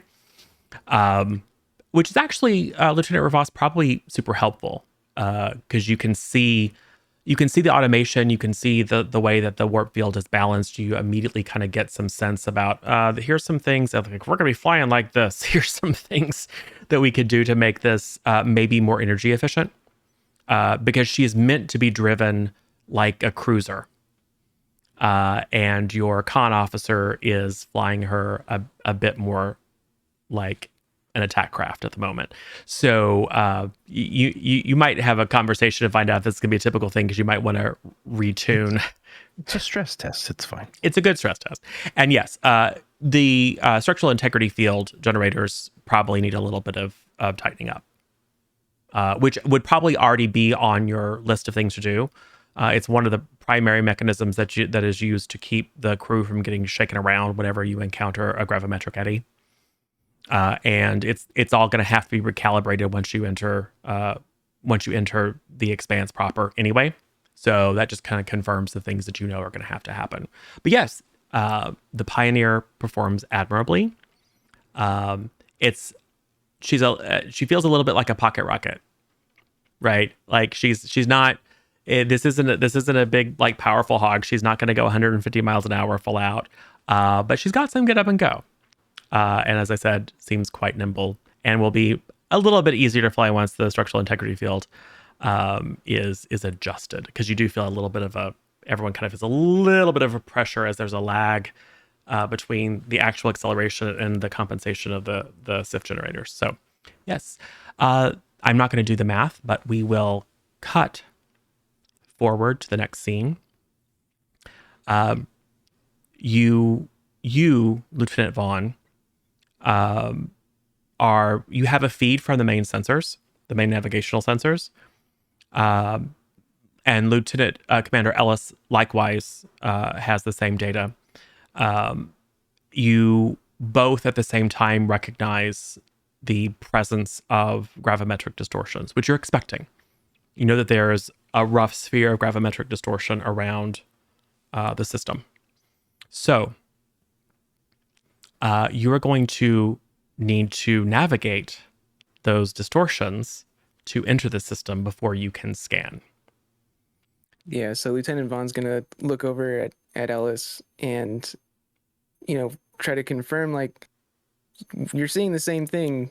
What can we do to navigate this, effectively? What have you seen, or have you experienced this before? Would have I experienced this before? What do I know about gravitational surges and what have you? Well, you got your face buried in your notepad all the time. I figured there may be something of indication what we can do. This is not your specialty. However, you are an accomplished scientist. So and you're a very deft hand with the sensors. So what I'm going to say is that, just from reading, findings and experiences of others who've explored the Expanse, that there's a wide variety of different types of anomalies here in the Expanse. They're somewhat unpredictable. No one has yet been able to effectively chart the anomalies because there doesn't appear to be an obvious pattern. Some people have suggested that there may be some sort of large-scale subspace anomaly underlying the entirety of the expanse, or certainly a significant portion of it. There is a central portion of the expanse that has been very difficult for Starfleet to explore or even get probe data from. And towards that central area, the distortions become much stronger and much more unusual. So some sort of massive persistent subspace rift. There's a lot of different theories, but again, these are sort of outside your discipline as a planetary ecologist. But you're, like I said, a deft hand with the sensors. So you may certainly make a sensor roll. I'd love to. You are currently operating under the, I would say you're operating under the environmental complication of sensor distortion 1, which basically means that anything that you do with the sensors is going to be raise the difficulty by 1. Okay. I'm going to need you to make a difficulty 2 control science roll. All right. Reason science. Reason science. Okay. Yes. So my reason plus science is 17. Yes. So You can just roll the 2, but you have that extra momentum. You can use that to buy a third die. I will say mechanically, and min-max is fine, you're very likely to succeed without it. But if you spend the third die, you're also very likely to, at worst, pay it back by getting more successes than you need. And it's probably a good idea to make sure that you succeed. And when I attempt a task with science and I buy a die with momentum, yep, I can re-roll a single d20. Yes, you have cautious science, which is a proof against rolling a 20, and then the complication is you didn't see the thing that Lieutenant Vaughn is about to run into. So all right, it's just a smart move. I'll take the momentum, so I'll roll 3d20. Yep. My loud rolling box. Let's see. Oh, this one's hard to read. I got a 10, 12, and 9. All right, that's 3 successes, which is 1 more than you needed. So as predicted, you get that momentum back. And you are able to provide an overlay with this deep sensor scan that basically, Lieutenant Vaughn, you can use to chart a course. You're going to want to you're going to want to decrease speed. You are certainly going to want to drop to impulse speed as you negotiate this kind of sphere, this layer or membrane of distortion. But with Lieutenant Commander Ellis's scans, this is not going to be a particularly challenging test of your piloting skills. You have tackled much more complex situations certainly in simulators, maybe even in real life. Go ahead. I was going to say at this point, Lieutenant Vaughn, slows it down to make sure that the what is it on the ship that makes everything just feel stable? Inertial dampeners. And I've been saying Sif field. I meant inertial dampeners. Okay, so he slows it down. 1 Trek demerit for me. Slows it down so the inertial dampeners are just kind of always in effect and just kind of casually navigates it to just to get through it, but leisurely. He's already seen what the replicator can do, and he's already seen what kind of get up and go the ship has. So he's fairly confident that he's just going to slow it down and just kind of take it leisurely. Yep. And I'm going to say you're smart enough to pipe up to the captain, who's just watching all this. It's like, I plotted a course to avoid all the major anomalies on your order, Captain. And the captain will say, well, going in, yellow alert. Yellow alert brings your weapons systems online, but does not power them. It also currently it is set to automatically raise shields, although you can override that. So shields come up, which is good. Weapon systems are 30 seconds from hot. So you are at tactical condition yellow, and you head in. I would like you to make a control con check. Difficulty 2. Complication range on this one is going to be 18, 19, 20. Okay, so just 2d20. 2d20 unless you wish to buy another one. Okay, I'll do my roll. 15 and 13. So yes, you are able to do it. You have none of those are a crit, although you do have a focus in helm operations, which means your crit range would have been 4 or below. You did not get a complication. That is 2 successes. So you are able to guide the Pioneer through. If you're looking at sensors, you can certainly get the readout of gravimetric fields and exotic particles kind of popping in and out of existence through the view screen. Maybe there's a little bit of like a very slight aurora, like a very diffuse nebula spot. Maybe there's a little bit of visual distortion as you're passing near one of these gravimetric eddies, but it just looks like you're entering the outskirts of a star system. You can see this kind of orangey yellow sun that's still a dot at this distance, but it's obviously where you're going. All right, so in about 20 minutes at, I'm going to say half impulse, you have cleared the majority of the distortion and may make your first systems scan. I'm assuming this is a Commander Ellis boy. task. I'm ready. Yes. Okay. So the sensor distortion complication 1 is still in effect. It is going to be a difficulty 1 because this is just a wide system scan, which is ordinarily a difficulty 0. So you have 1 difficulty. It is going to be reason science again. Okay. I'm just going to roll the 2d20. I got a 3 and a 19. Good. Well, the 19 fails, but the 3 is a crit because your sensors and tricorders focus comes into play, which means your crit range is 1 to 5 because of your 5 in your discipline and science. So that gets you exactly what you need. Yay. For the narrative, you're scanning and you can see the lateral sensor array begin to lose cohesion. But then you very rapidly, like without even talking to your engineer or your ops, just rapidly compensate. Probably immediately fire off a note to Lieutenant Rivas saying we probably want to check on this system because it lost focus there for a second. But you're able to compensate. You confirm. What I'll give you for free is you confirm. There's no sign of any other ships in the system, nor are there any obvious plasma trails or warp trails, so it looks like you are effectively alone. There does not appear to be any significant disturbance in the system. You can scan the sun. The sun seems perfectly stable. No unusual radiation, nothing dangerous. I mean, there's radiation, but the shields and the hull will keep that out.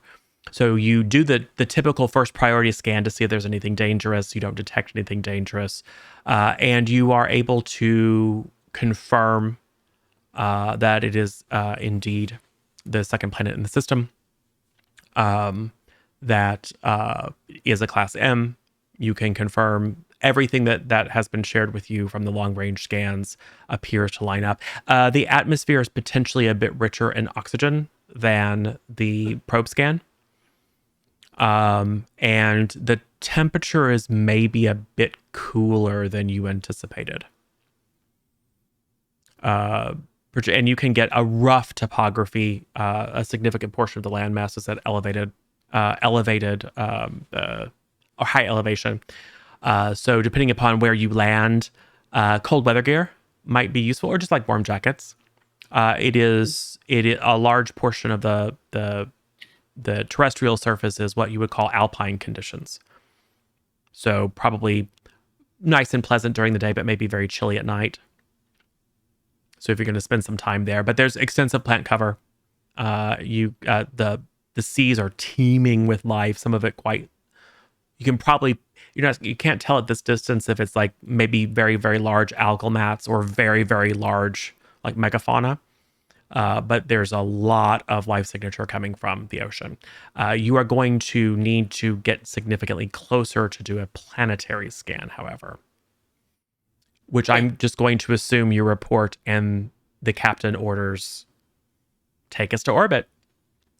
No roll needed. That happens. We get a nice beauty shot of the Pioneer parking, moving closer to the planet and then parking itself in orbit. And you can tune the full power of the Pioneer's advanced sensors at the planet. So I'm going to need you to make one more roll. All right. And I will grant you the momentum that I should have been granting you this entire time. Because, as I mentioned, Yes, the Pioneer has high-resolution sensors, which outside combat, when you succeed at a sensor task, you are granted additional momentum. all right. The advanced sensor suite reduction of difficulty is something I'm already figuring in, though. Good. So yes, this is going to be same roll. You now do have quite a bit of momentum if you would like to spend it, or you may save it to ask additional questions. Or both, because you'll probably get it back. Probably. All right, I'm gonna spend one to roll 3 dice. Okay. Let's see what we get. 4, 12, 18. So that gets you I didn't give you the difficulty. The difficulty 1. That gets you 3 successes. All right. So you now have a good amount of momentum stocked up, which is often the role of the science officer when you're scanning. Scans are usually not hard. You want to bump that up so you can generate momentum for everything else.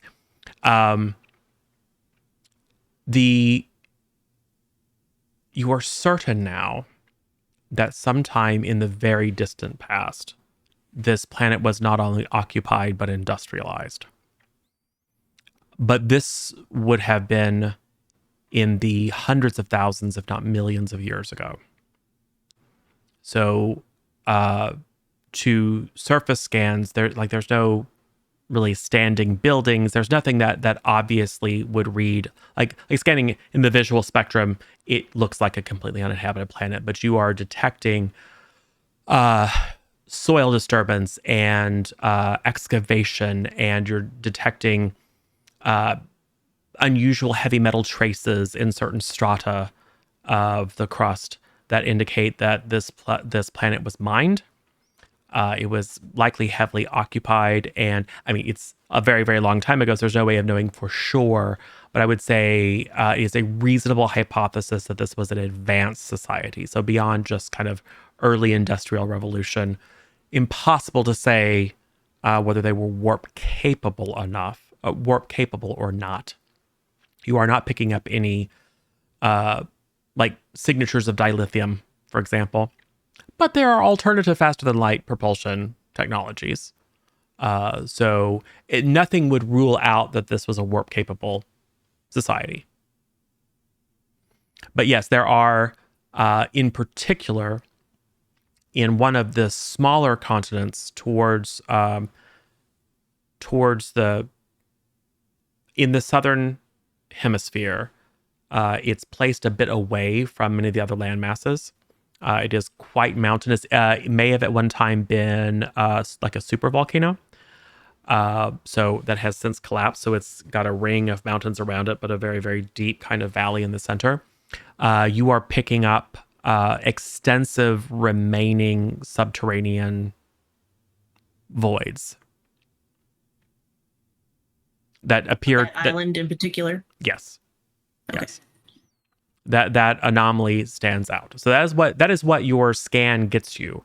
You, however, can ask questions of me at the cost of 1 momentum per question. And I'm studious. So if I spend a momentum, I get to ask one more question. Exactly. Almost like you're built for this kind of thing. Maybe. Too bad I'm bad at thinking of questions. I guess you can like what kind of questions am I looking to ask in general for this? Yeah, we can discuss, right? Yeah, absolutely. Okay. And anything that I tell you that the character knows, just presume that you've reported it. You don't have to tell me I tell everyone. You can tell me I don't tell someone something. but in general, I'm just narrating what the camera sees as Lieutenant Commander Ellis runs the scan and then gives a readout to the entire bridge crew. Mm-hmm. So my first thought, like just character for everyone, one would think we were looking for a place to begin our investigations of this planet, right? Yep. So we need to find where would be like a good place to land. Is that a good question? Certainly. That's a viable question. What does everyone else think? Yeah. I think probably finding a place that is rich in potential samples, right? We're going to want a bunch of different kinds of samples. So like soil samples, water samples, So on that lava tube samples, I don't know. On that particular landmass, is there an area that's particularly rich in stuff? Yeah. If you'd like, we can reduce that to a single question of if we want to explore that region, what's the best place to land? So that's both proximity. That's both proximity to the underground voids as well as opportunity to gather plant, animal, and mineral samples. Yeah, let's ask that. Yep. There are a couple of options, but your scans indicate one, the Nova class can absolutely land, and it's probably better at atmospheric operation and actual landing than the Intrepid class, because it's much smaller. Typically, you wouldn't, but if you're going to spend 3 weeks or a month on planet conducting extensive surveys, it makes more sense simply to bring the entire ship down than to shuttle people back and forth. It saves power for the ship. It gives you everything at your disposal, brings all your laboratories to you. In this case, because of the extensive underground network, whether it's construction or lava tubes, it's reading as if it's at least at one point was worked or modified. It may have begun as lava tubes or something else. You would be worried about stability of the surface, bringing the ship down. It's a small Starfleet ship, but it's still massive and heavy. So you are looking at taking a shuttle or potentially the Wave Rider, which is a non-warp capable designed for atmospheric entry and operation. And you can certainly pick out a spot that is near a forest. There's a little lake there. You're picking up interesting ore readings nearby, and it's within walking distance of one of the areas where the subterranean voids are close to the surface. So if there is currently an entrance accessible to the surface, you could get there. The Wave Rider does also have transporters, and you could point to a spot that's far enough away from the ore readings that you wouldn't have to worry about interference from that if you needed to beam into one of those voids, that you could. Okay. So that is your paid question. You get a free one. All right, bonus question time, everybody. So I was thinking maybe we want to ask about like, hey, what's the wildlife here like? Dangerous? Going to eat us? Is that a good question? Yeah. I don't want to get eaten. Could we be more general? Like, what are the conditions? More accurately, like you talked about the temperature, but like hazards, so we have an idea what we need to bring. Yeah. What would be hazardous to us here? Yeah. Yeah. You because it's magic. I mean, starship sensors are amazing. You are able to detect that in the ridges and mountains above this potential landing area, there are some large, you assume to be predatory, probably mammalian, uh, bear-like in body plan, but maybe 150% the size of a grizzly. So maybe omnivorous. You've scanned so many planets, you've done so much planetary ecology. You're like, it's probably an apex predator, but given its environment, it's probably also an opportunistic feeder. It's probably omnivorous. It probably scavenges as it needs to. But it certainly would appear to be quite capable of hunting if it needs to. So there may in fact be some dangerous wildlife. But low enough down in the valley where you're proposing, you don't think you're going to put yourself like right in the middle of a nest of them. Should be fine. Also, real quick, I don't know if this is just me, but in the Discord, I see 4 momentums, and on the stream, I only see 1. That is a good call. Now you see all 4. Yeah. Yep. Oh, okay. Now you should have 3 because we spent 1. Yeah. I have to remember to hit the transition between each time we do that. Oh, okay. Cool. Here we go. So before we end, did we want to spend momentum on any other questions, or is this sufficient?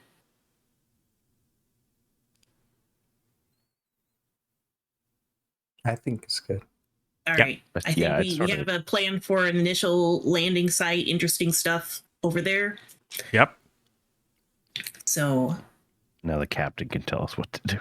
yeah, we propose that we take the, what did you say was the Wave Rider. Okay. It's like, well, like most Starfleet, or like I should say, like many Starfleet captains, Captain O'Keefe is much more of a consensus builder. He expects his officers to provide insight and plans. He will make the decision if needed, and is capable, this from his record, is capable of making tough calls, but prefers not to make every decision and make every call. He expects a degree of autonomy and initiative from his officers. So yeah, you propose the plan. Lieutenant Commander Iska says, "Oh, Captain, I volunteer to go as well." And Dr. Adair will pick up on, as soon as Lieutenant Commander Iska steps up and says that, there's a change in Captain O'Keefe's emotional state. Like a pang. And it draws your attention to him, and you see him very rapidly cut his eyes to Commander Vosral, your XO and Chief Intelligence Officer. And just the very slightest narrowing of those Bolian eyes, a little bit of furrow in the blue skin. They know each other, so some communication, but it's not. You don't have to be an empath being able to see this. You don't have to be an empath to know that Vosral does not want Lieutenant Commander Iska on that planet. And the captain just says, "You'll have plenty of time to explore lots of planets now, Iska. Let's give this chance to our new officers. See how they perform. Don't get too cold. Don't get eaten by any, I mean, you're going to take your phasers, right?" Mm-hmm. Yes, sir. And got your tricorders, got your engineering kit. If I might suggest that we also take thermal blankets and extra jackets. I know that they're not uniform, but it's very cold down there, and some of us are more susceptible to the cold based on our planet's origin. I couldn't agree with you more. Yeah, and it's not like anyone in the Starfleet Command is going to be looking at you down there, judging what you're wearing. So, yeah, make yourselves comfortable, be safe, stay in communication, obviously. Lieutenant Commander Iska, go ahead and power up the Wave Rider. Get prepared to detach. Have fun, guys. Let us know if you see anything unusual. Call for help if you need it. Otherwise, report in on a 6-hour rotation. We'll be scanning all the other planets in the system. Fascinating. He's being facetious. He doesn't find it fascinating. Yeah. Somehow else feels just a little ding of like, oh, I could be scanning those planets too. No, there's a cool one right here. Yep. Good. Yes. So, go ahead. I would just go to Vaughn at some point and be like, let's make sure we have the best weapons. Just after hearing that, just feeling a little bit like, no, let's make sure that we're not leaving. Let's take all the best weapons from the ship, and we have them. Yes, We well, gotta leave something for whoever's still on the ship. No. well, the good I need yes. So, the good news is that weapons are effectively assigned based on your rank and skill. So, Lieutenant Commander Vaughn will be bringing a Type 2 phaser, as will Lieutenant Commander Ellis. Dr. Adair also has a Type 2 phaser because you are a Lieutenant Commander. And it looks like everyone's equipped with a Type 2 phaser. This is awesome. Dr. Pren, what do you everyone also? listens to me. Yeah. I also have a Type 2 phaser. Beautiful. I definitely know how to use this. I'm So- well trained. Now, at pointing. if you would like to requisition a Type 3 phaser or two, you certainly may. These are the big, like, auto-fire phaser rifles. There's an escalation cost you have to pay.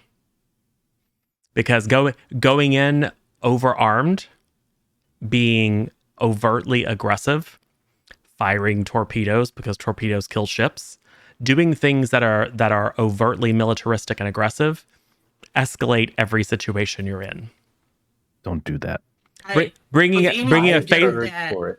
Bringing a phaser to a dinner party escalates, right? It's appropriate in this scenario, but if you bring a phaser into an inappropriate situation, automatically I get a bunch of threat that I can use to punish you. And if anyone suggested that, I would immediately be like, no, we don't need that. It's bears. You can handle a bear. I would constantly suggest it, but I'm not gonna like try to like push the party in one direction. Yes. I would say. Well, I mean, if you get it, I was gonna say if you get a type 3 phaser this early on, then we have to use it by Act 3. Yeah, it's true. Yeah, and you don't want to be in a situation where you need to, because things can get really messy very quickly. But you have a doctor with you, so it'll probably be fine. Yeah, and a capable I can ship. treat bear wounds. Yeah, probably. Yes. It's the umbrella principle. Bring the umbrella. We don't need it. Sure. Just give me a dermal regenerator and it'll be. Yeah. Yes. If we get attacked by a bear, we can. The doctor will fix you up, and then we'll go back and get the fancy weapon. Then. Yes, I will say that the Wave Rider almost certainly has a weapon locker on it. So if you need things, you don't have to think about, if you think, oh, I'm going to bring this with, say it, and then you bring it with. But you also don't have to have thought about it. It could be like, oh crap, we forgot environmental suits. Now we have to fly back to the ship and get environmental suits. It's like, no, just pay a cost. Give me some momentum, and you remembered. So we can retcon a lot. That's one of the other things you can use momentum for. So don't worry about it if you later realize, oh, I should have brought this XYZ. I'm not going to trip you up. There are no, with the exception of a tiny few number of things, there's no like equipment list to bring. You have the things that are required for the scene in general. Cool. So anything that you need to do prior to hopping on the Wave Rider and flying down to the planet's surface. This is your first time, by the way, Lieutenant Vaughn, piloting the Wave Rider. Lieutenant Vaughn still needs his inoculations. Okay. About that, let's go to the Wave Rider. No, I'm just kidding. I like to imagine like you're terrified of like medical like projected whatever they do. They don't do shots Hypo anymore. sprays. Yeah. Thank you. Yeah, like Lieutenant Vaughn is Painless. like he's fought in wars. Like he's fully, he's been exposed to combat before, but the thought of getting inoculated just kind of triggers a more primal kind of fear. Huh. He can't quite overcome that, but he won't admit it. Okay. The doctor's orders stand, I'm however. gonna give you orders. Yeah, well, I mean, of course, Yeah. he will follow those orders, but he's not very happy about it. So we have a quick scene of Lieutenant Vaughn rolling up the sleeve of his uniform and looking like a kid, at the doctor's office a little bit, which is very atypical because this is like extremely common. Dr. Pren, I would say this is probably the first adult person that you have encountered in your professional career that is concerned about routine inoculations. Dr. Pren goes over to a cart as soon as she's done, and she pulls out a lollipop. Yes. She Gee, says, thanks, Doc. I've read that there's an Earth custom of giving sweets to people after inoculations. Here you go. Gee, thanks, Doc. Don't tell anybody that I was scared, though. Oh, absolutely not. I give everybody these lollipops. I think that's what they're called, right? Yeah, it's good enough. Beautiful. All right. So you make your way to the ventral of the I think it's deck 4 at the bottom of the saucer section. The Wave Rider is effectively integrated into the ventral hull of the saucer section of the Pioneer. You enter the hatch. You come down. It is reminiscent. The cockpit is very familiar if you've ever been in a runabout. It's a little bit larger, but think of this as a slightly larger runabout with wings, and optimized for atmospheric operation, and minus the warp core, which, by the way, is probably very upsetting to Lieutenant Ravosk, because you would know it's completely unnecessary. It would be immaterial to add a warp core to this thing. It just seems like the weirdest design decision ever. Because it is. It's weird. It's like, why are you going to have a runabout that can't break warp? But it was for someone who, it was for someone who loved the idea of flying in an old-fashioned aeroplane. So they built a thing without a warp core. And it has a fusion plant, so you got plenty of power. But anyway. Yeah. My guess is that Lieutenant Ravos doesn't like being on vessels that don't have well-maintained functioning warp cores. I'm a little upset that I'm excited to be going on an away mission because I want to go on every away mission, but I'm a little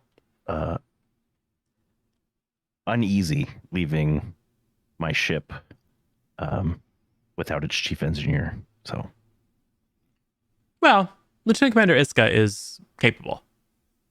She's an engineer too, but she's not the same. You're right. It won't quite be the same. But you have a staff. You have given them their instructions. So you anticipate that they will continue the work that you have prescribed for them. We aren't doing the whole, have a scene where you'd figure out what needs to happen. We're assuming the normal course of business happens. They're double checking the lateral sensors and recalibrating the structural integrity field. Beautiful, as they should. And the inertial dampeners, because I kept getting those two confused. All right, cool. So Hal looks very concerned about something. Dr. Pren. Dr. Pren's never been on a vessel that didn't have a warp core, so she's really nervous. Because there's that constant hum on the deck plates on every other vessel that she's ever been on. She doesn't really think that this is space worthy. She's really nervous. That's good. And Dr. Adair, I'm sure, picks up on that concern. Is it enough that you're actively nervous or just a little nervous? She's gripping the edges of her seat, like white knuckles, very nervous. I would attempt some sort of counseling, experiment, breathing and but not obviously so. Just hey friend, and try to get your head out of the space that it's in. I would like you to make. I'm going to say it's an insight command roll. Okay. It is going to, I'm going to 14. say it's a difficulty 1. Okay. I got a 4 and a 19, so I think we're good.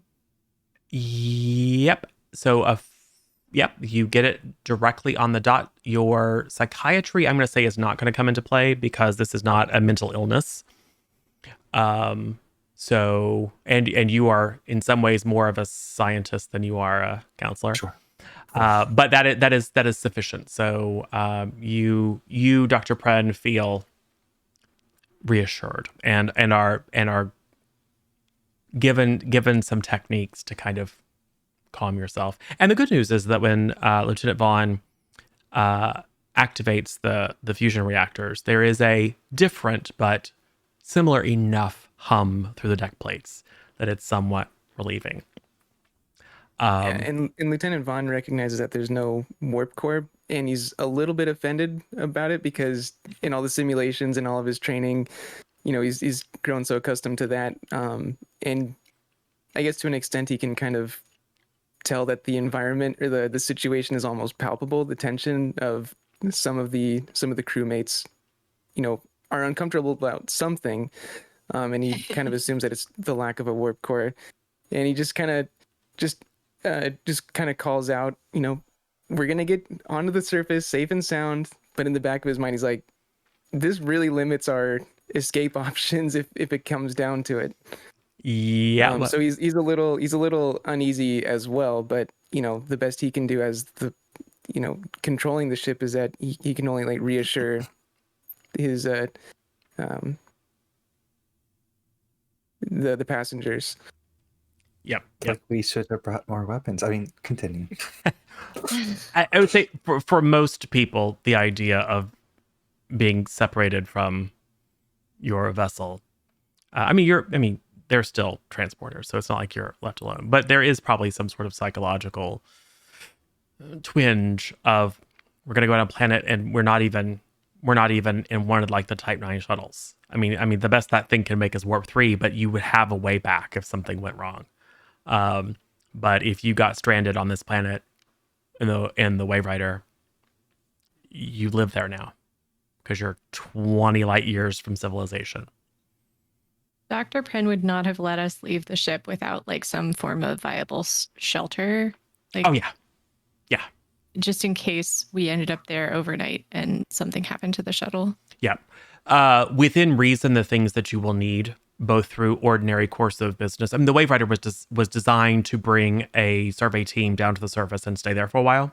So whether that be, expandable shelters to serve as a shelter itself, to serve as a mobile laboratory, to create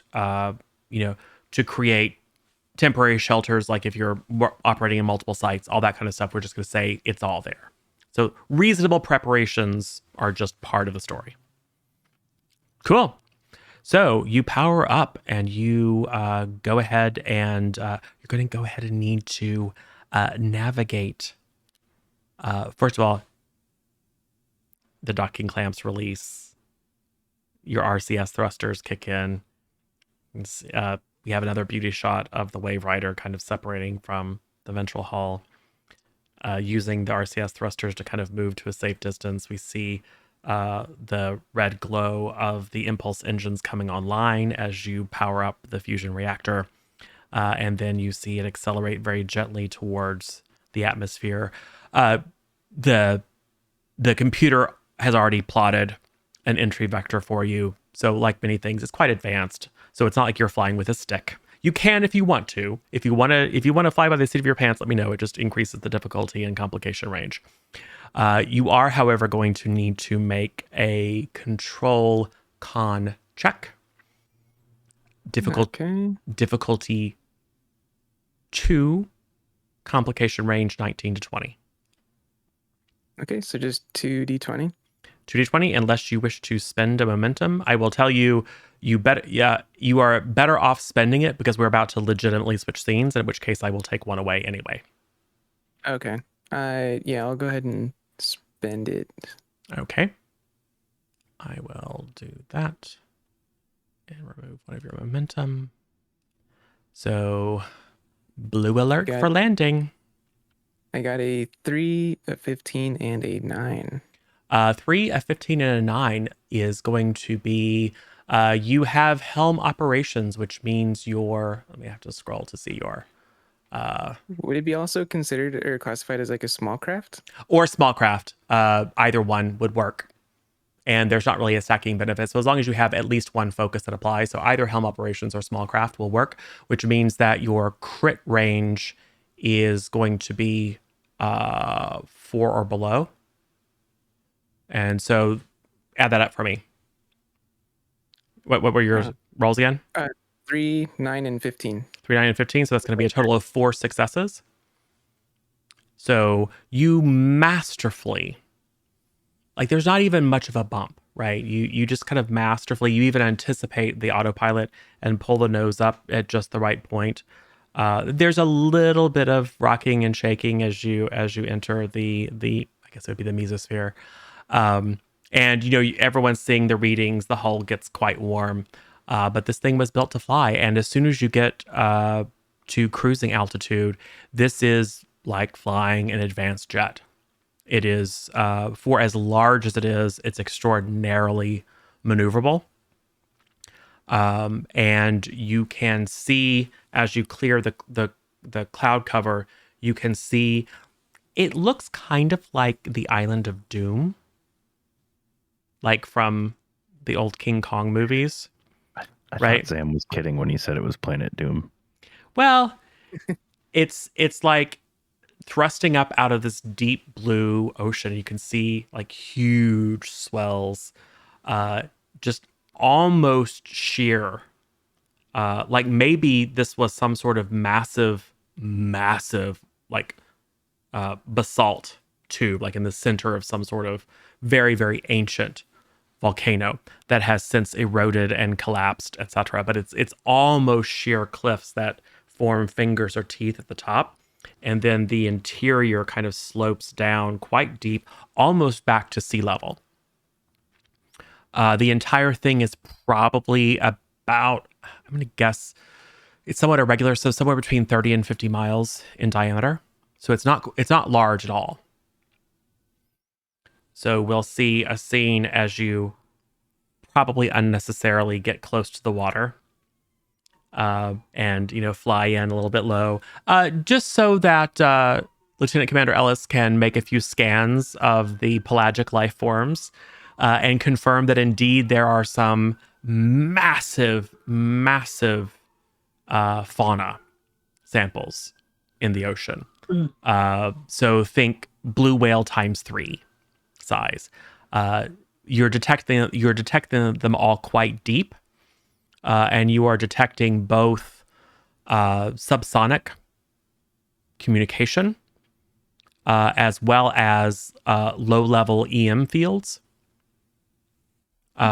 So they could be nothing to indicate that you're detecting language, but clearly some sort of more intelligent, very, very large life form in the deep ocean. Tons and tons of plankton, sea plants, etc., fish analogs. But yeah, so you're just pulling in massive amounts of data. The computer system is more than capable of absorbing a lot of data, much more capable than your mind. But you're getting a picture of a very rich and diverse maritime ecology.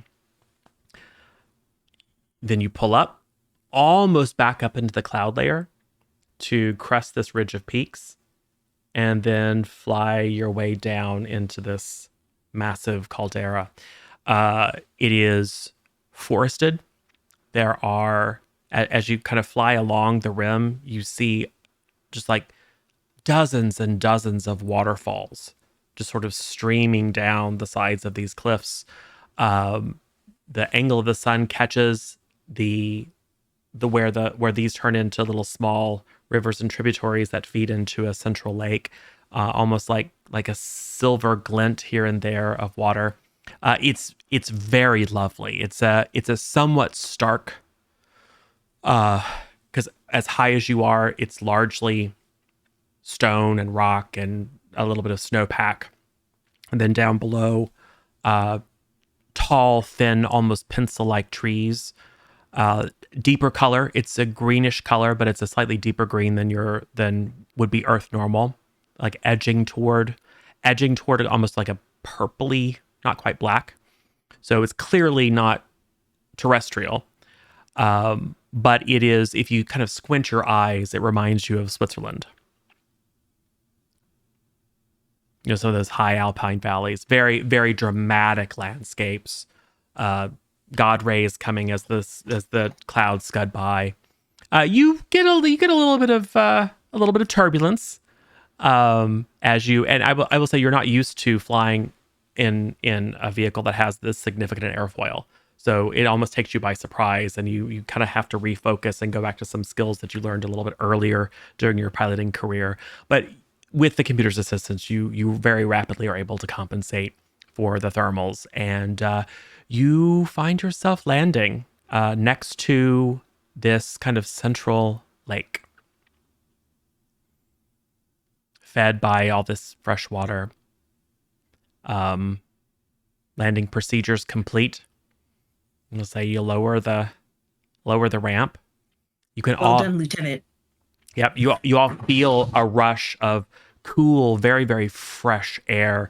Has a bit of a minerally scent to it, with an herbal undertone. I mean, you've been on alien planets before, so they all have a certain different quality of the air. They all have a slightly different smell, a slightly different feel.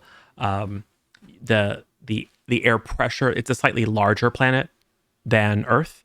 So the air pressure is, even though you're up high altitude, the air pressure is a little bit stronger than you're used to. Gravity's a little bit more than Earth standard.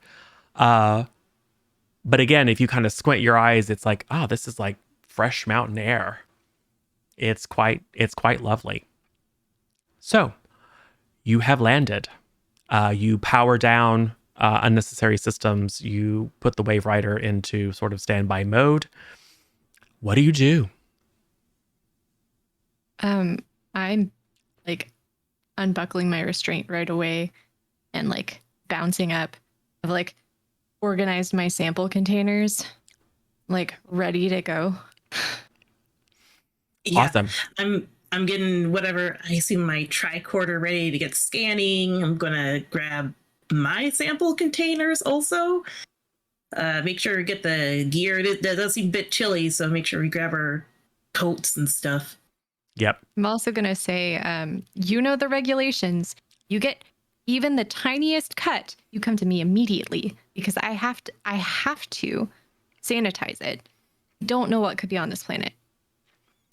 It's true. Well, I mean, the scan said that it was mostly, and I'll rattle off a few science things. Yes. Well, sure, but that doesn't tell us very much about the microbiome. That's true. It doesn't tell us much about the microbiome. Excellent find, Lieutenant Vaughn. I really appreciated the ocean overpass. There's lots of critters down there.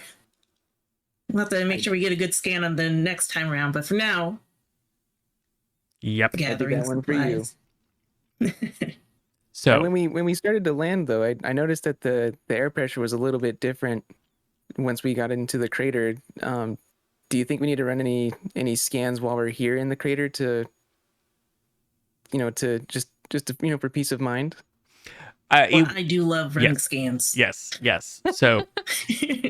So this is a perfect time to review your directives, because directives are something that can be very important for you to call on in times of difficulty, and they also guide your actions. So your overarching directive is to look for and investigate any signs of ancient civilization, previous habitation, particularly any artifacts related to that might be sensitive or unusual. You have not been briefed yet on the nature of what that sensitive quality might be, but you are in communication. Nothing is preventing your individual communicators, and certainly nothing's preventing the Wave Rider from communicating back to either Commander Vesral or the captain. So you can check in if you find something and get further orders. And then, of course, as per normal, scans, samples, this is a fresh, brand new planet. So learning as much as you possibly can about it is, I would say, a perpetual directive of your overall mission, if not this particular exploration or expedition. So, who is doing what? I picture Lieutenant Ravosk in this situation as more of a support role. The scientists are going to be scurrying about, grabbing their samples and running their scans. I see Ravosk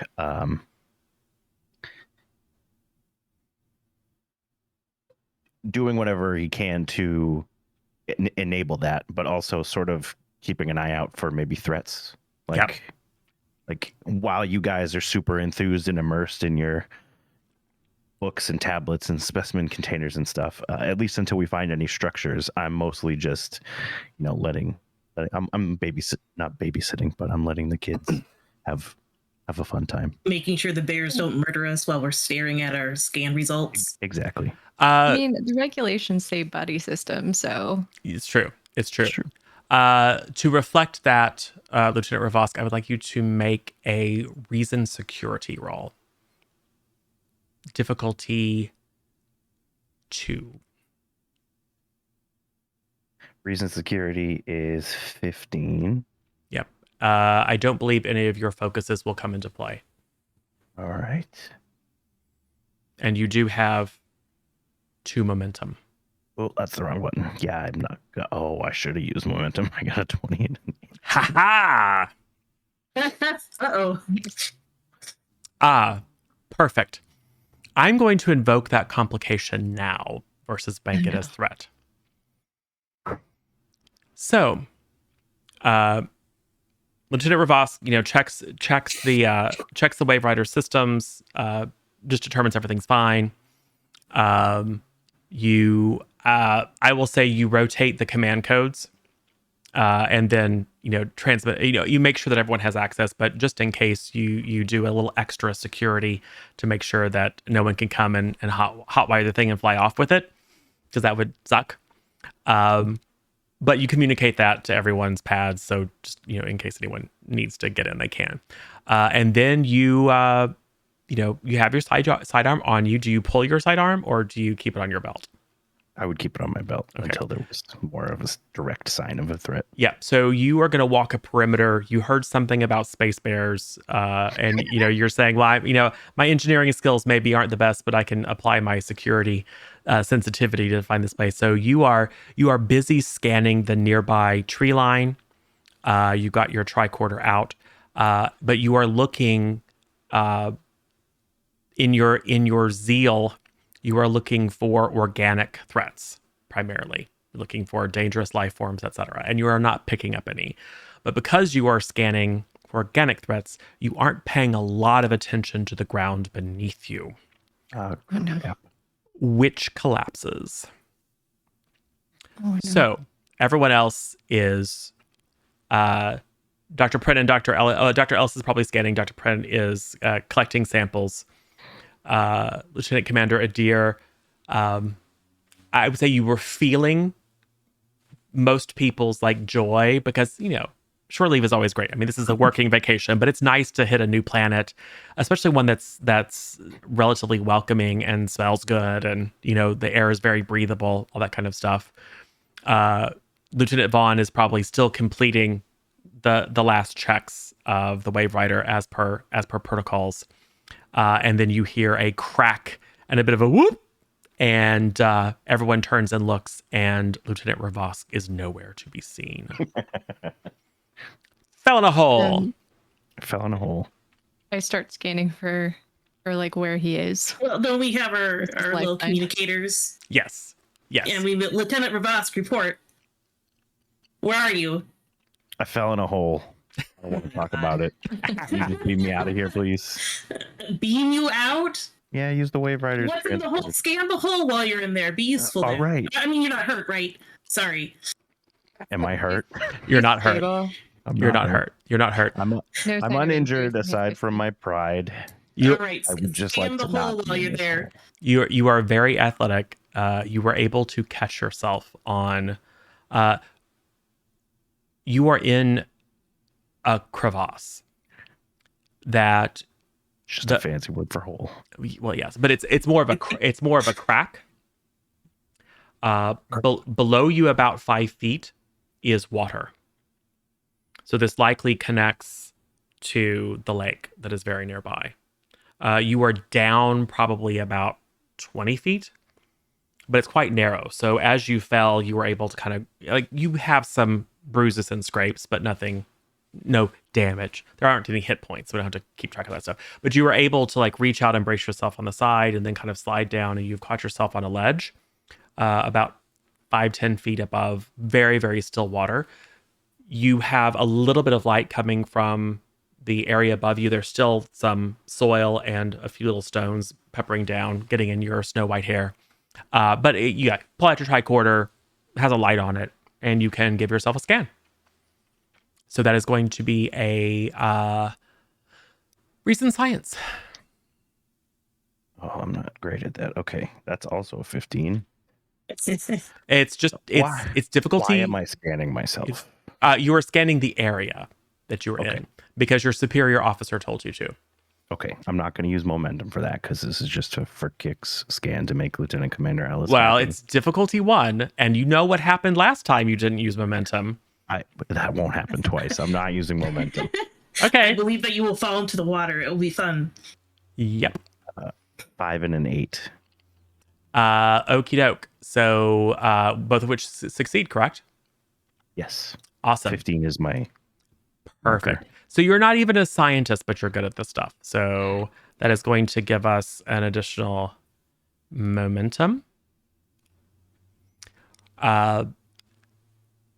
You detect that this does indeed that below you is a 20-foot kind of regularly shaped, tall but narrow chamber, completely full of water.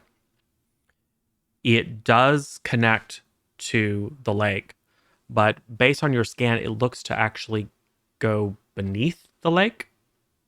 So you're in a flat area, but it looks like maybe another 20 yards in. Like before it would run into the main body of the lake, it actually takes a steep decline. The chamber runs back quite a ways into the range of mountains that rings this valley. And you can tell that further along, almost directly underneath the center of the lake, there is a barrier of some kind. Physical, probably. But if you weren't sure, I mean, if you didn't think it was ridiculous, it reads almost like a bulkhead. Because you can detect just beyond that barrier that kind of seals this large rectangular passageway, you can detect open air underneath the lake. This is almost certainly one of the voids that you had detected from orbit. It's just that you're now in it. So if you wanted to get in and swim for Nope. I'm going to relay it to quarter the mile, scientists okay, and let them decide what they want to do, because not only are they scientists, they're superior officers. yep. I will say that you can easily transmit your tricorder readings to everyone, and it's clear that this is a very, very ancient structure, but this was made by intelligent life. It has since partly collapsed and filled with water, but just based on the sheer size and scale, it didn't form naturally. I'll say something like, I think I found what we're here for. This looks like one of the ancient structures we were scanning earlier. Yep. Looking at it, is there like a good way to get to it without trying to transmit in, or? Well, you could certainly, you could swim. Yeah, we could. Fly into it. The Wave Rider can operate underwater to limited depths. You do have on board I believe it's a Type 11 shuttle that has been refed as an Aqua shuttle because this is a planetary exploration craft. That's what you do. So you do have a vehicle that is perhaps better suited. However, that is really meant for exploring deep ocean. This is just like an alpine lake. It's a large one. But so you could get effectively spacesuits, or pressure suits with breathers, and you could swim down and see what you can do, or you could transport. I would say nothing that you're picking up on the tricorders would indicate that transporting would be dangerous. So I would suggest to probably Lieutenant Commander Ellis that we direct the Wave Riders, what I'm assuming are more powerful sensors, to ensure that there's like a breathable atmosphere in there, and then that we can transport in safely. Yeah, and you're less than a mile laterally and then down a bit, but you're within the range of your normal personal tricorder that you can tell that the air is breathable if stale. You yourself, Lieutenant Ravos, can confirm that. I always worry you're going to throw curveballs, so I try to be extra careful. It depends on. I mean, I will when you roll a complication. I mean, this wasn't my plan. This was your mess up. We need to treat those scrapes before we get down there, though. I'm still waiting for someone to help me out of the hole. Oh, yeah. We do that. We do that. I'm not a certified transporter engineer. I know what. I will use my comm badge to hail the Wave Rider's computer and ask it to transport me back to the Wave Rider. All right. Yes, we'll say that. Go ahead and it's been so long since I Using played my this. computer's focus. Sure. And maybe improvisation focus. No, go ahead and make control engineering. All right. Difficulty 1, because you're beaming to the pad on the Wave Rider, not site to site. Okay. Site. Difficulty 1. Wave Rider assists or attempts to. 14-2. Both of those succeed. More than enough. That will get you another momentum. And you materialize on the transporter pad in the Wave Rider. Your uniform's a little bit ripped. Yvonne just like turns around and is like, "Oh, hey." Yeah. You have a very aesthetic scrape on your forehead, as you do in Star Trek. Already in there, like. I just hold out like my arm. Scan all of your cuts. I like T-pose just so. Yeah. Anticipation. You scan, and there's nothing that even warrants a dermal regenerator. Okay. I mean, there's no sign of any like infectious agents at all. You can just you've got a broad spectrum that you can just like spray on any breaches in his dermal layer just in case. But Hal is also waiting for you to throw a curveball. It's zombie apocalypse. Okay. Oh wait, no, that was last weekend. So don't worry. That comes at the very end. No, yeah, he's in remarkable shape. I mean, you knew that he was a very fit person, but this is probably the first close scan that this is someone who trains a lot, and maybe one of the first Afrosians you've worked with, because they're not super common. They're quite influential in the United Federation of Planets, but they're not like the typical officers. But he's fine. I had to brush up on their biology because I knew that I was going to be taking care of one. So yep. So he's fine. It's dings and scrapes. Okay. I mean, you can run a dermal regenerator over it if you want, but protocol would be spray it down with some betadine or whatever, some space betadine, just in case. His own skin flora and fauna is probably more of a threat to him than the little bits of stone and stuff and dirt that he got on it in his little wounds. So it's fine. Okay. Just make sure they're clean. That's all. Okay. Yeah. No problem. Also, the transporter buffers would have filtered out any known pathogens. So you're probably okay. But there could be unknown pathogens. We're in unknown. Yes, there could be an unknown pathogen. Job. He could be a evil clone of himself. The real him is still down the hole.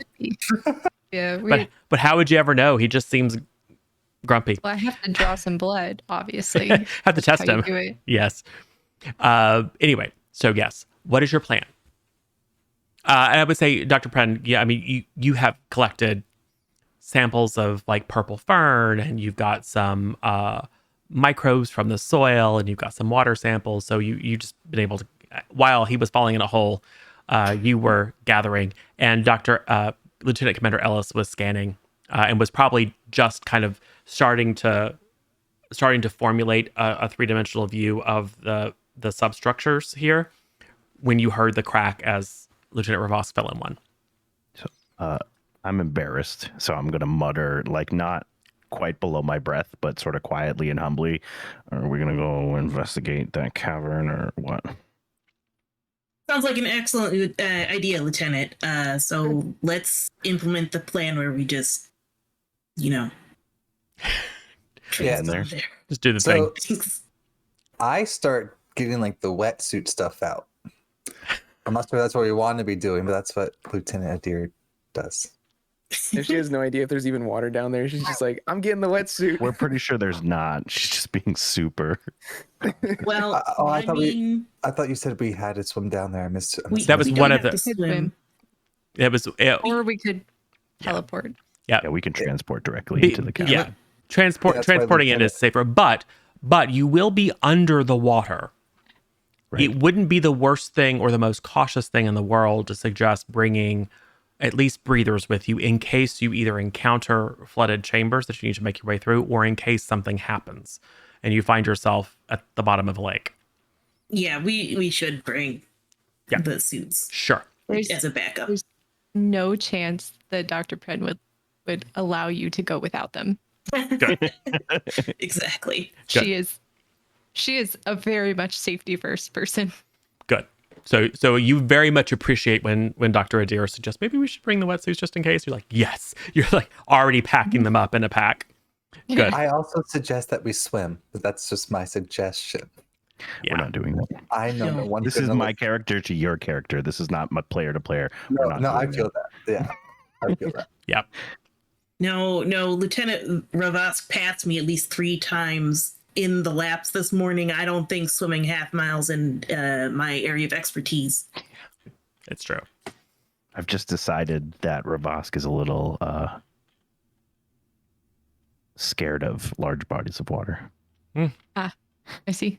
So I don't want to swim. I'm athletic. I don't like swimming. Yeah, a deer is teleport sick, so they're kind of like, no, let's swim. Of course.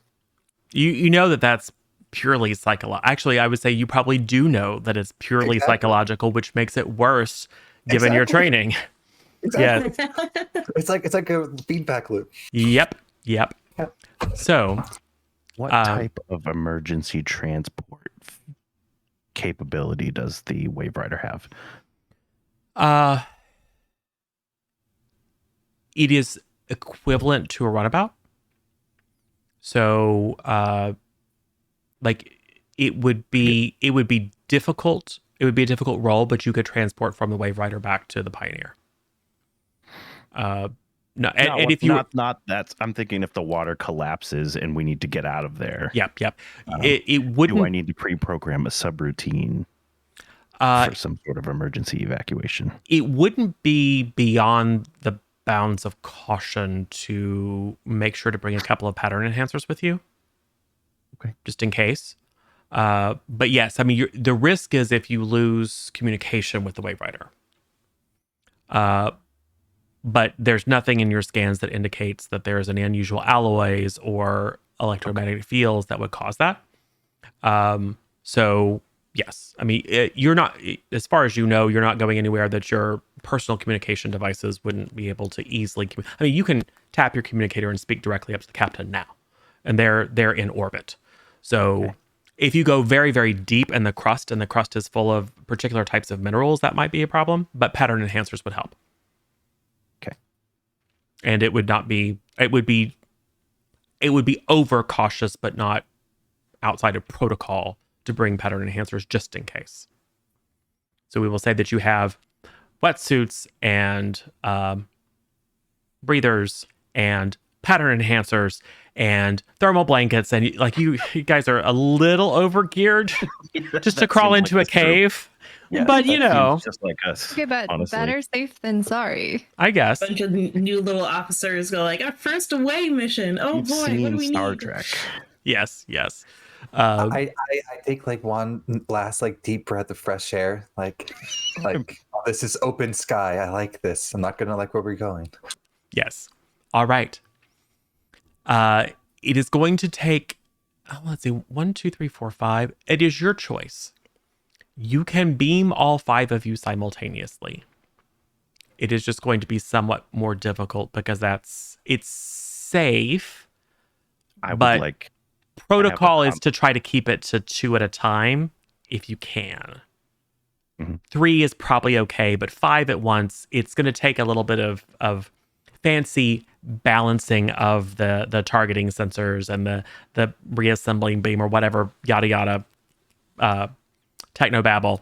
It's a thing that can be done, but why risk it? Like site-to-site transport. So it's your choice. You want to go all at once, or do you want to go 2 by 2s, 1 by 1? The We should junior do 2. grade should go first. Hmm? I said the junior grade should go first. I was thinking the tactical Naturally. person should probably be in the first group, and I'm going to nominate myself to be in the last group, not for any self-serving reason, I swear, but I have a transporter common task. Yes. You are, anyone can operate the transporter within reason, but as an engineer, you are more, even though transporters are not one of your focuses, you are better equipped to deal with any challenges that might arise with the transporter than anyone else in the party. So, 1 at a time or 2 by 2s?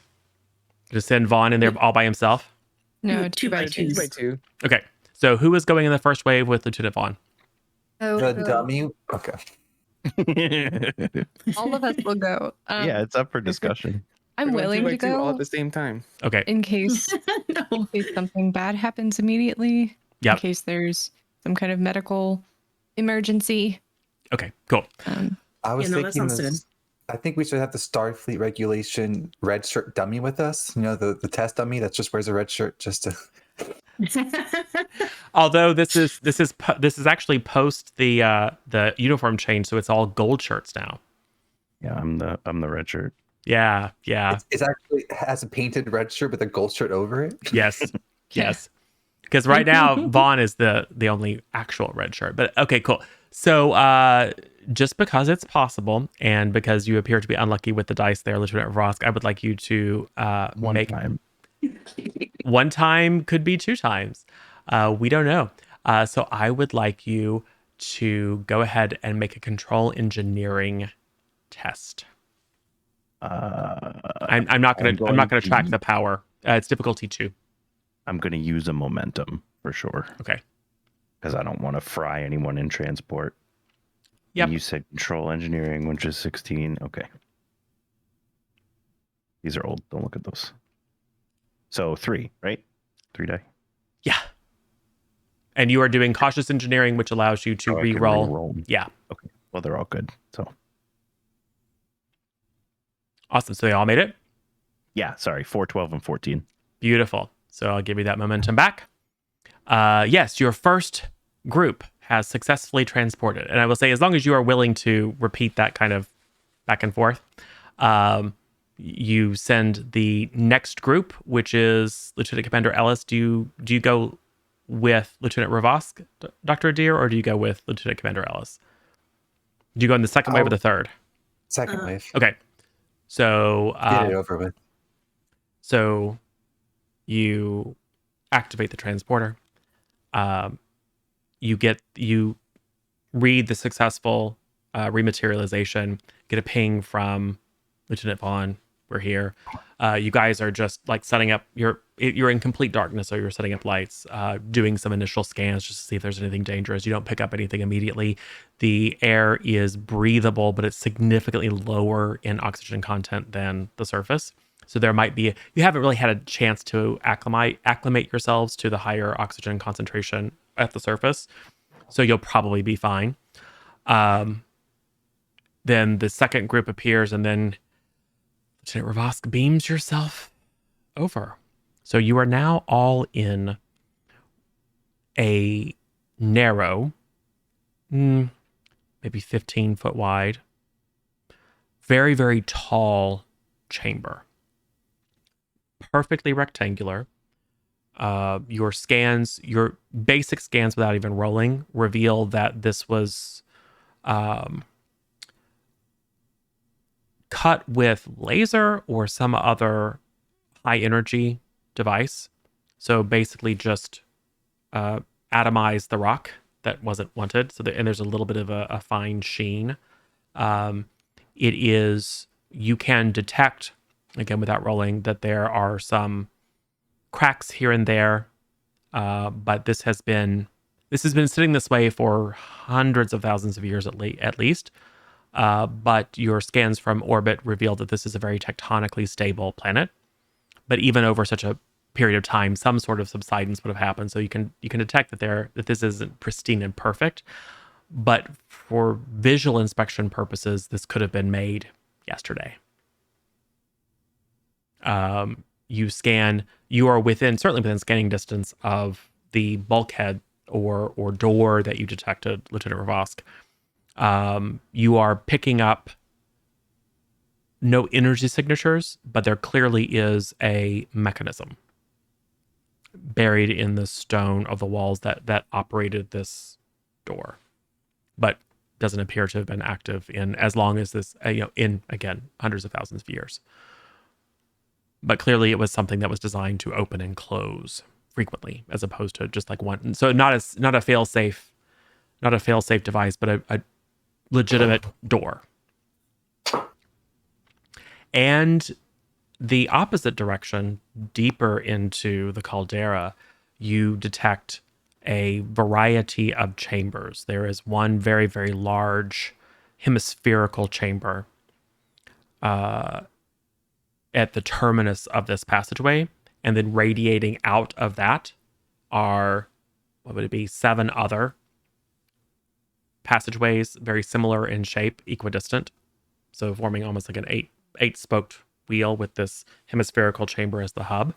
I would like whoever would like to be the primary scanner, as in Lieutenant Commander Ellis, to go ahead and give me a tricorder scan, because there's some stuff that you might not pick up through just the ordinary mechanism. Okay. This is going to use a momentum. I was going to say, it's going to be difficulty 3. Ooh. Can you use more than one momentum? Yes, you can spend 1 to get 1 die, then you can spend 2 to get another die, and then you can spend 3 to get a third die. So you could spend 3 momentum now to add 2 die. So 3 momentum to get 2 more dice. 2 more die to roll 4, which is a smart move. Don't worry about, there's so many ways that you have to generate momentum. The idea is that it fluctuates a lot. So you're, in most cases, better off spending it than hoarding it. And you can't have more than 5. So so I spend 3 then. Beautiful. Knock it down by 3. 4 dice. Are we still in blue alert? Yeah. Okay. Because you're on blue alert just means that you have landed. Okay. As opposed to green alert. That's what it means. It means everything's fine, but you're on the ground, versus everything's fine and you're in space. Okay. Okay, I rolled a 2, 6, 6, and 9.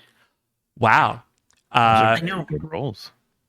So that is 5 successes, right? Because you have a focus in sensors and tricorders. I do. Beautiful. Well, guess what that does? That more than fills you up. You now have maximum momentum. Oh no, difficulty 3. You get 2 more. Yes. You get 2 back. 2 back. Not too bad. Yeah. No, that's good. Wouldn't 6 be the maximum if you could spend 1, 2, and then 3 to get up to 3 more dice? Oh, you're right. It's been a while. No, you're good. I was just... Yes, you're correct. It is 6. I think I may have only put 5 on there, which is where my head is stuck. 1, 2, 3. Yeah, I'll add 1 if you ever get the 6th one. So you, everything that I told you is accurate. You're picking up all that. What you pick up with that was difficult is a intermittent Verteron particle emission. coming I know what that means. coming but from the center of the chamber. Well, would you like to explain? yes, I would love to explain Please explain. what it is. Okay. I was gonna say, because if Wormholes. a Trekkie could, yeah, exactly. Verteron particles are exotic particles. They can arise in a variety of situations. They were not well studied until the discovery of the Bajoran wormhole. A burst of Verteron particles indicates either the formation of the wormhole or that something significant mass is passing through the wormhole. They are poorly understood, but they are known to be associated with a variety of exotic spatial and temporal phenomena. Okay, well, that's weird because I wouldn't have thought there'd be a wormhole here on a planet underground. Well, and you're fairly certain there isn't because you would be picking up all kinds of other things. So Yeah. what you're picking up is very low level, just occasional bursts of Verteron particles, Okay. which it's not unusual. I mean, certainly as soon as you say that, everyone thinks wormhole because that's the most common. And then then you think through it, or you can look up events that cause subspace fissures can sometimes, so wormhole like subspace irregularities can also sometimes produce Verteron particles. Are there any technologies that we're aware of that produce wormholes or these kind of particles? Sorry. I would say that gets into the question of whether the wormhole aliens and the wormhole itself is a technological creation, or whether they are gods or prophets or whatever. Certainly there is theory, you likely would have been exposed to it, that they are advanced technological beings, and the various different nodes that were a creation of their species or maybe some other species. But that's not a very particularly popular or people don't tend to talk about that in mixed society because Bajorans don't react Aren't well. you Bajorans here? Yeah, she's back on the ship. Yeah. Yeah. Ellis actually probably knows a bit about Bajoran culture because he lived there for a while. Yep. You have a great appreciation for their connection with nature and the efforts that they have put forth, and I think you assisted with, to help to repair the damage to the ecosystem brought about by the Cardassian occupation. Yeah. So yeah. I don't know. I just think it might be a technology, given that we're on a planet. It's probably not a naturally occurring phenomenon. It's a reasonable assumption. Yeah, and given the presence of that bulkhead too. Yeah. And it was coming from a certain direction. It's coming from, as far as you can tell, the center of that hemispherical chamber. Maybe a quarter mile further. Let's go look at it. Let's get closer. I want to scan for any biological life other than also microbes. Any microbes that I wouldn't expect to be in this kind of environment? Go ahead and give me a I'm going to say it is a reason science, difficulty 2. Reason and science, so that's 15. And you may... Oh, that's right. You got a different one. So let me know if you think any of your focuses apply. Xenobiology, probably? Yeah. That means that your critical hit range effectively is your medical discipline number. Okay, 4. Yep. Would you like to buy any die with momentum? You said it's 2? Yeah. I think I'm okay. Okay. So 19 and 9. So that's 1 success. So no. Mm-hmm. Okay. I mean, you're picking up you're not that deep underground, so you're picking up a variety of soil biota.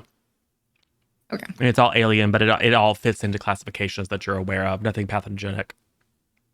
Yeah, I just wanted to see if anything had passed through here lately. Not that you can tell. No. And if A anything, little bit of peace of mind. yeah. Well, I mean, who knows? You guys are probably introducing a variety of noxious organisms into this pristine environment, but oh well, they never cover that in Star Trek, so we'll gloss over it as well.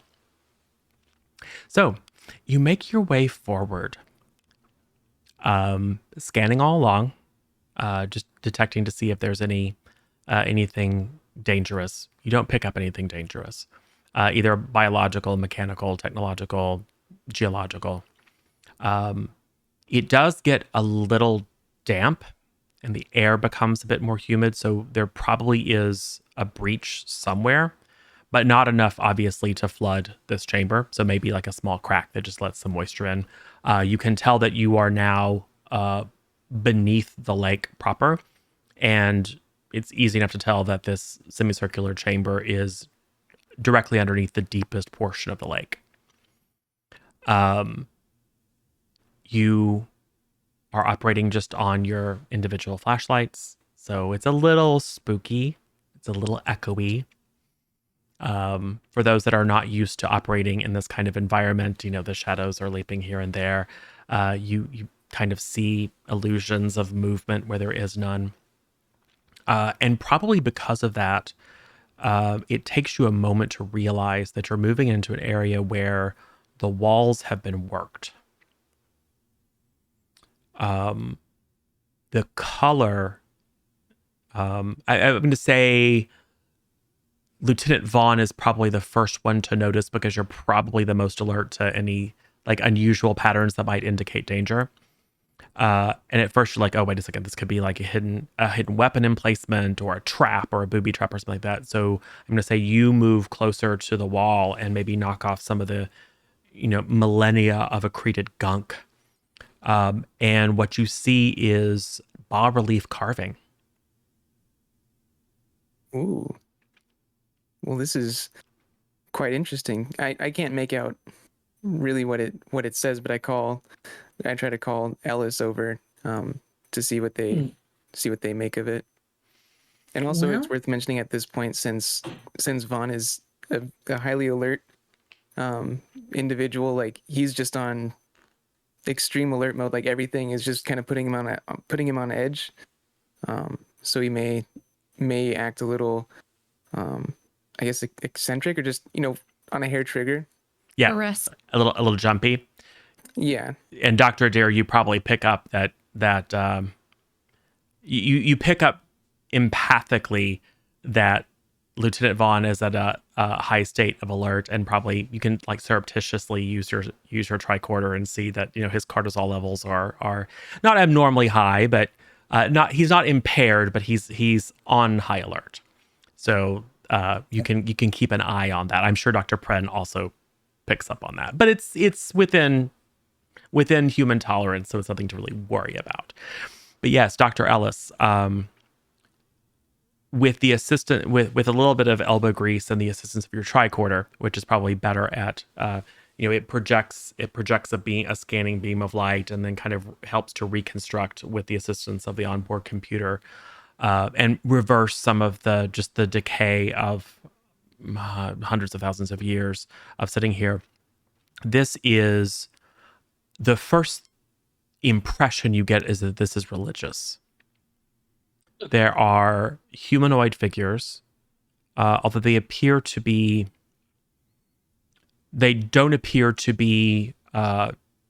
typical human or like proto-human, proto-Vulcan.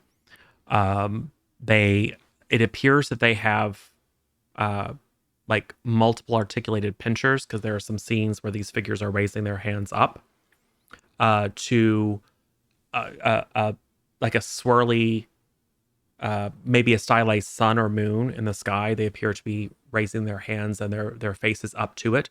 And instead of and in profile, you can see where you would expect maybe the hint of an eye, like a little bit of a stalk.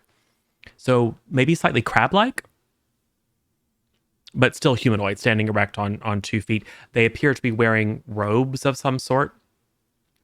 And the first scene that you scan is these figures looking up at this stylized circle. in what is meant to represent the sky. You scan the opposite wall, and it's the same figures, but they're bowed down. And there's another, it's almost like the same scene, but there's an addition. The figures are bowed down, and there's a small rectangle kind of carving. It's bas relief, so it extends quite a bit from the wall, a bit more than even the carvings of the individuals, but it's positioned almost as if it's descending out of the sun or moon toward them. And then there is a scene on both sides.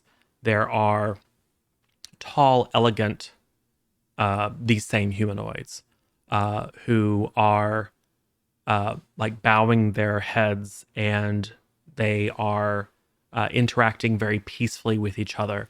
On the opposite side, there are these same humanoids, only they're engaged in warfare. You see spears, you see lines incised in the walls that maybe represent energy weapons.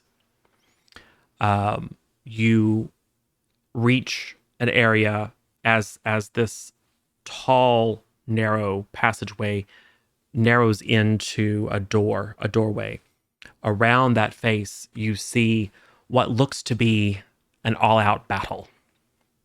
There are hints of maybe it could be atmospheric vessels, but it does look like there might be some indication of vessels in the sky. So it could be the air, it could be in space. You can't really tell. But it looks like there is a battle happening between the peaceful and learned looking people and the more aggressive, warlike people.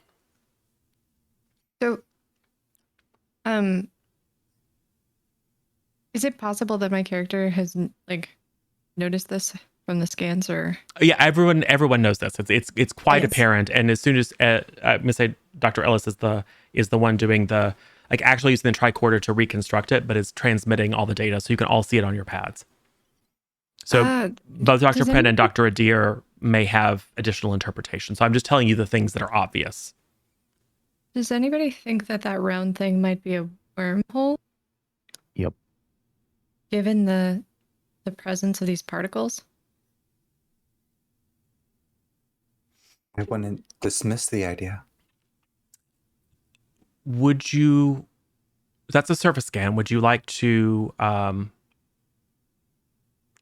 scan deeper, like see if you can get additional information about the surface, like maybe it was painted or maybe there was writing, or Dr. Adair, given your xenoanthropology focus, would you like to make a roll to see if you can deduce more about the cultural significance?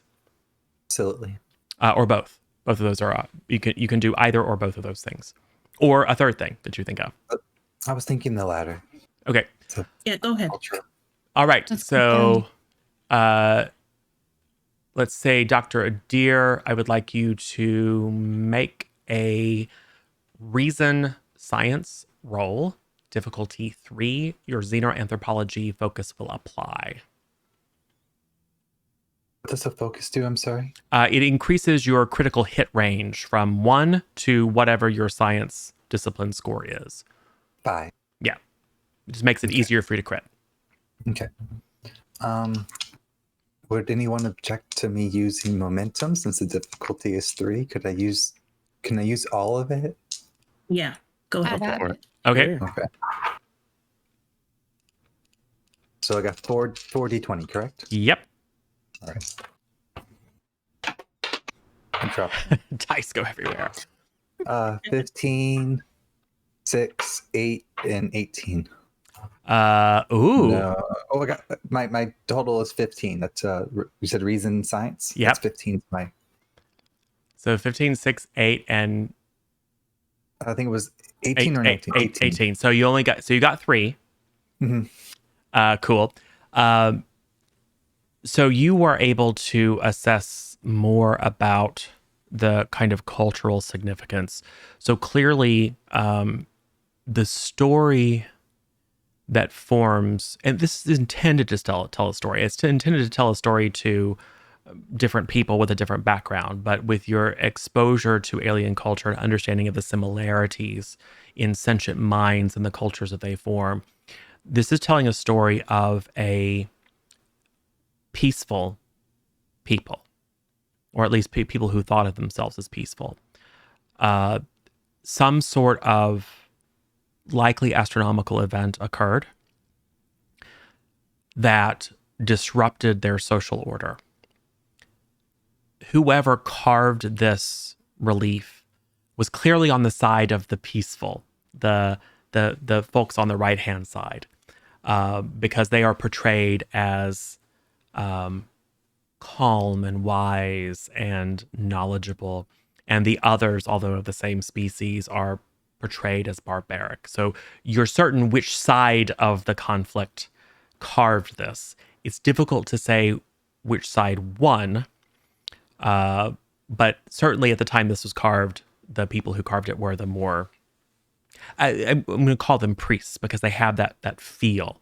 But it appears that based on this astronomical event, the interpretation was religious. And there were a group of people who viewed it as such and began adjusting their culture. And then there was a group who did not.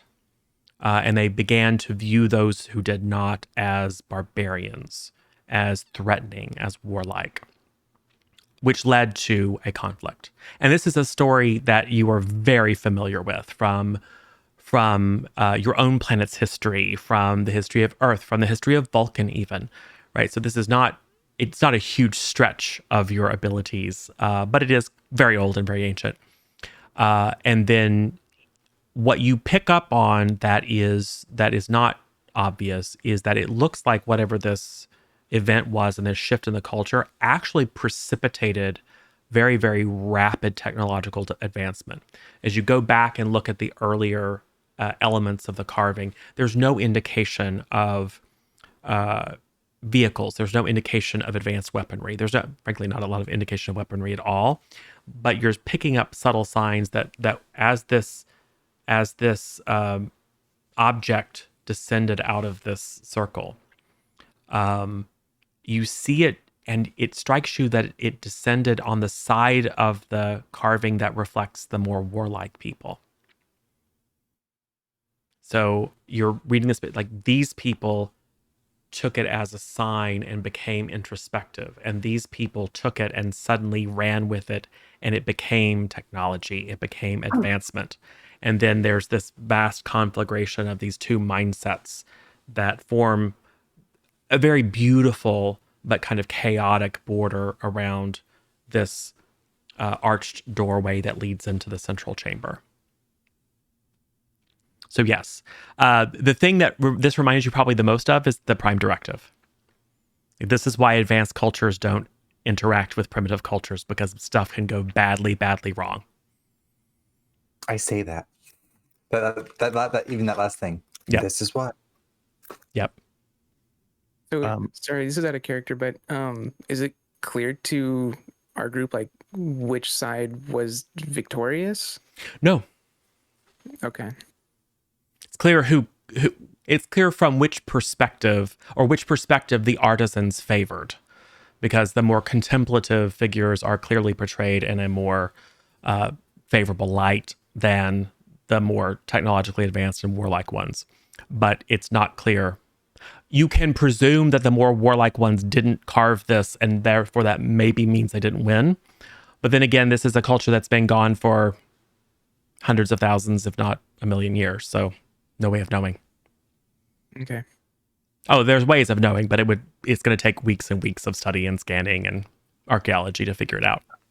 I have a meta question. Yes. Collectively, aside from the Bajoran wormhole, does anyone in our party know of like other instances where Verteron particles were detected? Yes. It's rare, but subspace fissures, rare and unusual spatial and temporal anomalies are known to occasionally emit Verterons, but the only reliable source of Verteron emissions that is commonly known to you all is the Bajoran wormhole, which is on the other side of the galaxy, basically. I would like to make a point of suggesting that we report the presence of verteron particles back to the Pioneer. Yep. You're not due to report in, but you certainly can report in now. I'm Yeah, just that's a good throwing that idea. out to the team. That Okay. does sound like a good idea. Yep. I'm going to say, yeah, Lieutenant Commander Ellis, you're technically the ranking officer, so it would be your duty to report in. So you will report back up to the bridge. Yeah. Cool. Yeah, cheap. Okir here. Hope you haven't found any bears. No bears. We have found the particle name. Verteron. Verteron particle. Verteron particles, however, inside an underground base of some kind. It's part of the ancient civilization that was here. Hang on a sec. You hear the cheap. Hang on a second. Call you right back. I didn't know there was an ancient civilization here. I mean, You just blew their mind, Misha. no, you knew that you were expecting signs of ancient There were civilization. structures. Yeah. Yes. So you hear a cheep and pick it up. Sorry, I just want to take this in my ready room. Commander Rawl is with me.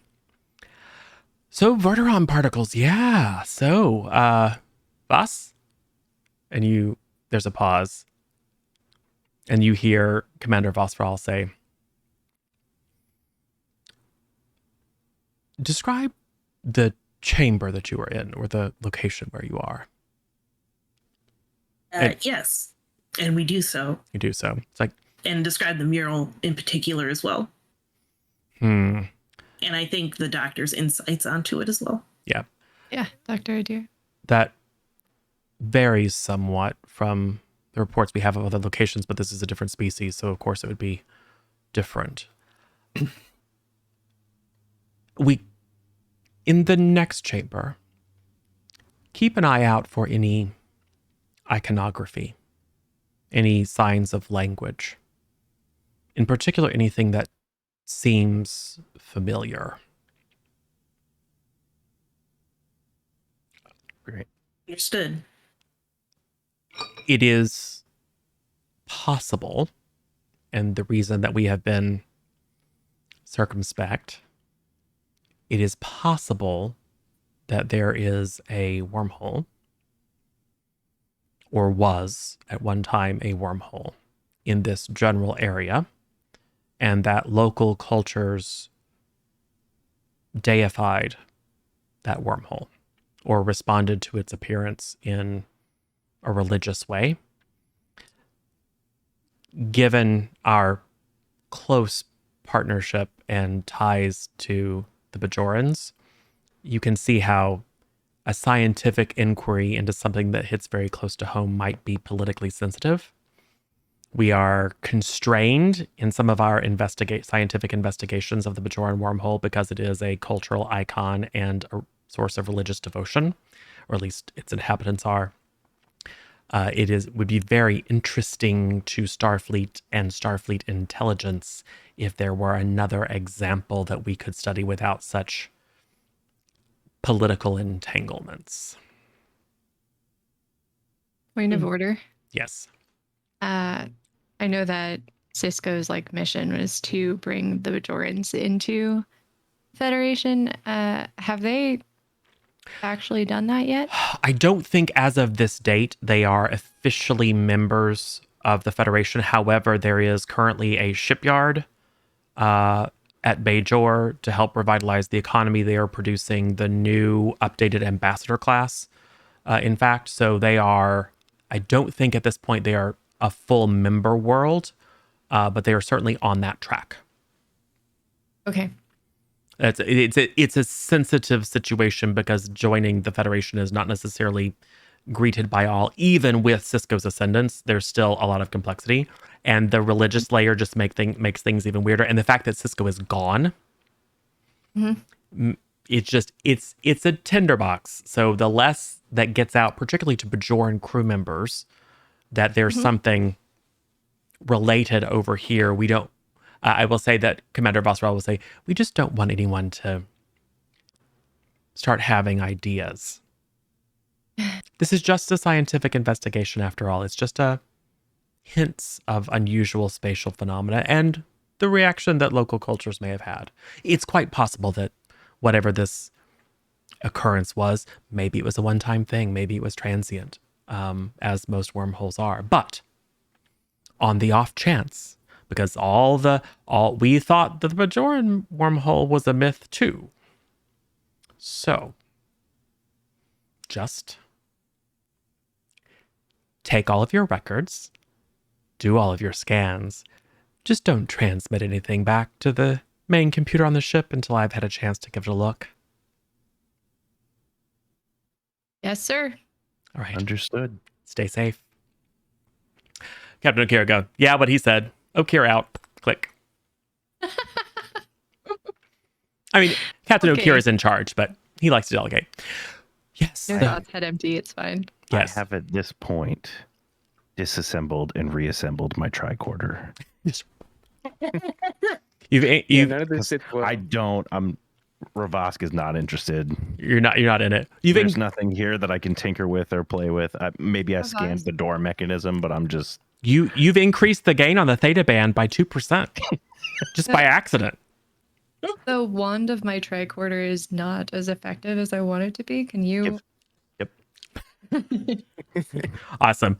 Here, use mine. I'll take yours. Well, So you fiddle. I'm like recalibrating his transporter or tricorder to medical frequencies and stuff. Beautiful. So I assume none you. of this sits Go well ahead. with Vaughn at all. Well, I don't.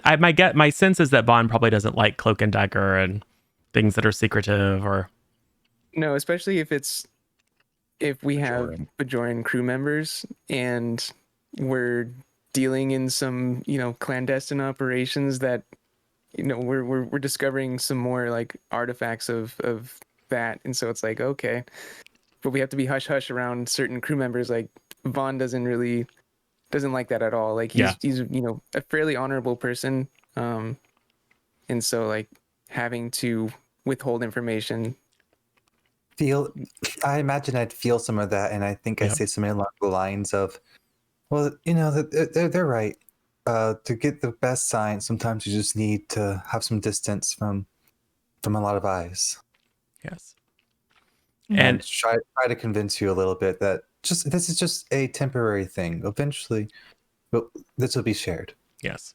And as Starfleet officers, you're quite familiar with the fact that you are often caught in the conflict between two right things. Right? There's the personally moral thing, and then there's the broader mission, and they're both right, but they're in conflict. So the fact that it's well understood doesn't make it any more comfortable. But it is kind of it's the lot of the Starfleet officer to run into this kind of moral conundrum. And secrets are generally bad, but sometimes you got to keep them. Dr. Pren. Dr. Pren is just like on the entire opposite side of this. Based on how Dax reacted to the wormhole in Deep Space Nine, I think that the Trill are not very superstitious at all. And she's kind of annoyed that progress has not been made on the wormhole. So she's like gung-ho. She's like, let's do it. Let's go. I want to know. Yeah, superstition. Who cares about it? Yep. Yeah. Beautiful. All right. So you make your way into the hemispherical room. There are no power signatures, but it's very clear that this place was highly technological. As you scan and as you cast your flashlights up, you can see that the dome of the ceiling descends into a central column, or really more of a spear or spike, that comes down to a point directly above an octagonal plinth, maybe? Some sort of sculpture or carving. It is metallic, but it is of some sort of exotic alloy. It is of a deep reddish color, and you detect power conduits or other mechanisms that at one time ran through that spike and potentially directed energy at this thing. It is an object. It is roughly, I'm going to say, 2 feet in diameter by about 3.5 feet tall. Octagonal, but roughly cylindrical otherwise. And it's simply sitting on some sort of metallic base or pad that probably, I mean, you're picking up badly decayed circuitry, or so there's probably some sort of receiver or some other kind of mechanism in this base that it's sitting on. But it's elevated up at about table height. So it's almost like someone took a chunk of sculpture and set it on a table and then built this spike to point down at it. Now I'm interested. Yes, ancient mechanisms. Mm-hmm. So, what do you do? I scan it. I was going to say we should scan it first. I'm assuming you scanned it, which is how you got all that information. Closer scan, more detail. You can do a more detailed scan if you would like. It is going to be difficulty 4.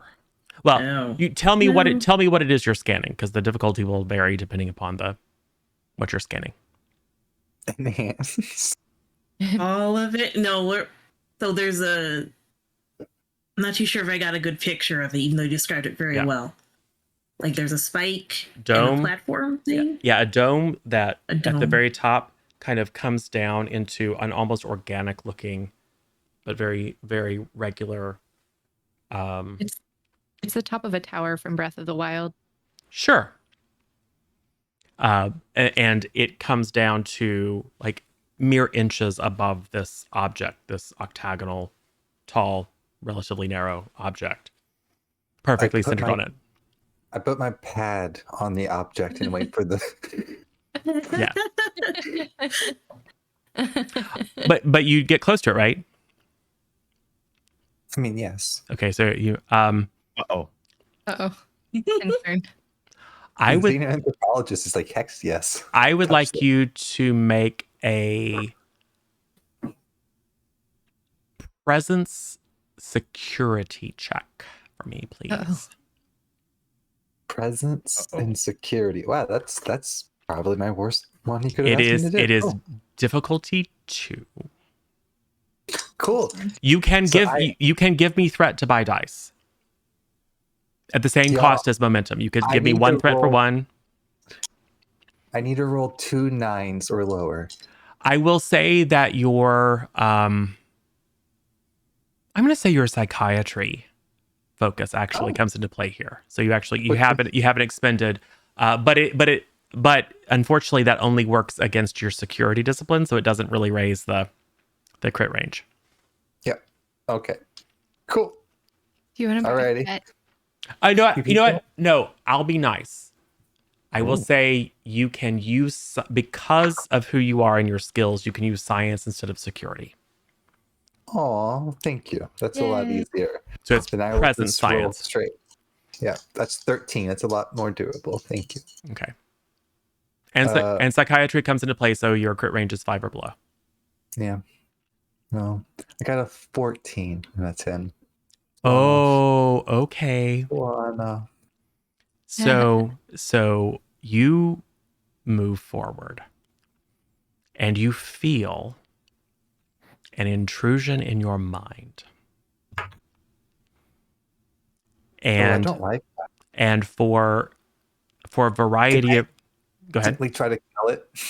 Well, Serve my instinct. so your initial instinct, which for reasons of your personal history and experiences may be a little bit burnt out, is to respond to it in a defensive measure.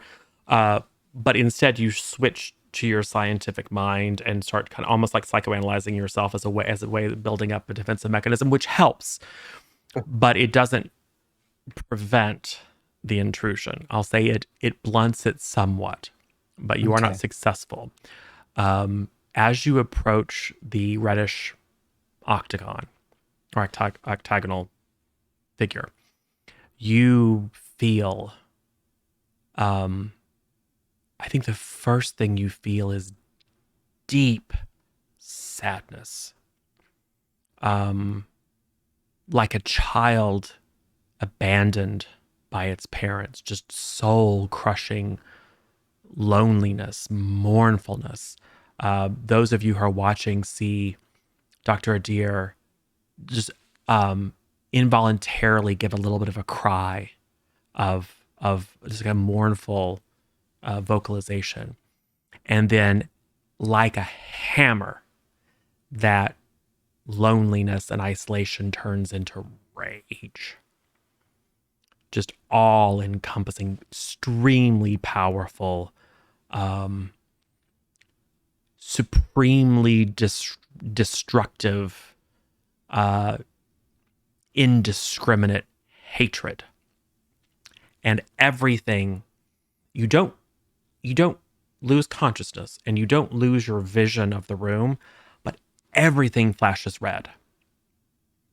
Like everything goes to red scale.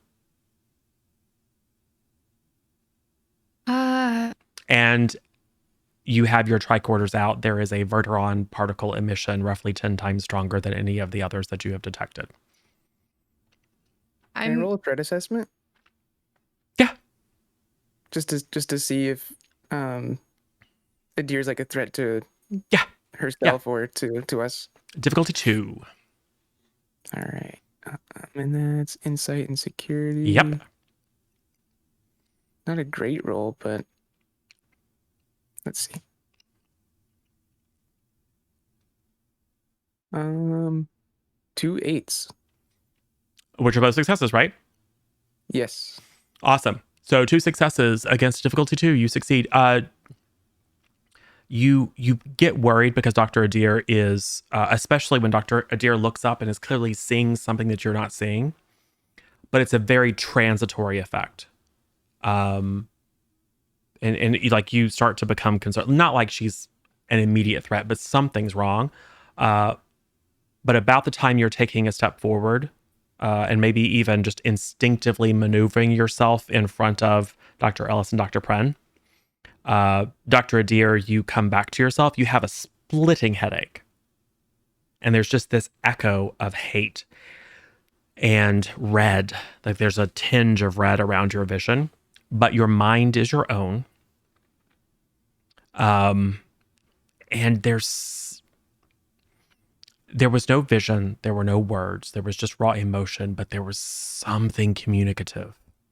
It's almost like there was a message that was lost in just the hammer blow of that hate.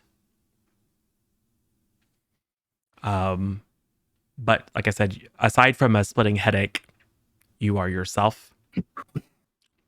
Could I, knowing that my telepathy has kind of failed me in the past and that I've become more of an empath, try to somehow get more telepathic reading from this? You can certainly attempt to connect. I'm not sure that's... I would say you would think that might be very, very dangerous. It's something you can do. Okay, but it feels dangerous. Okay. Yeah. Okay.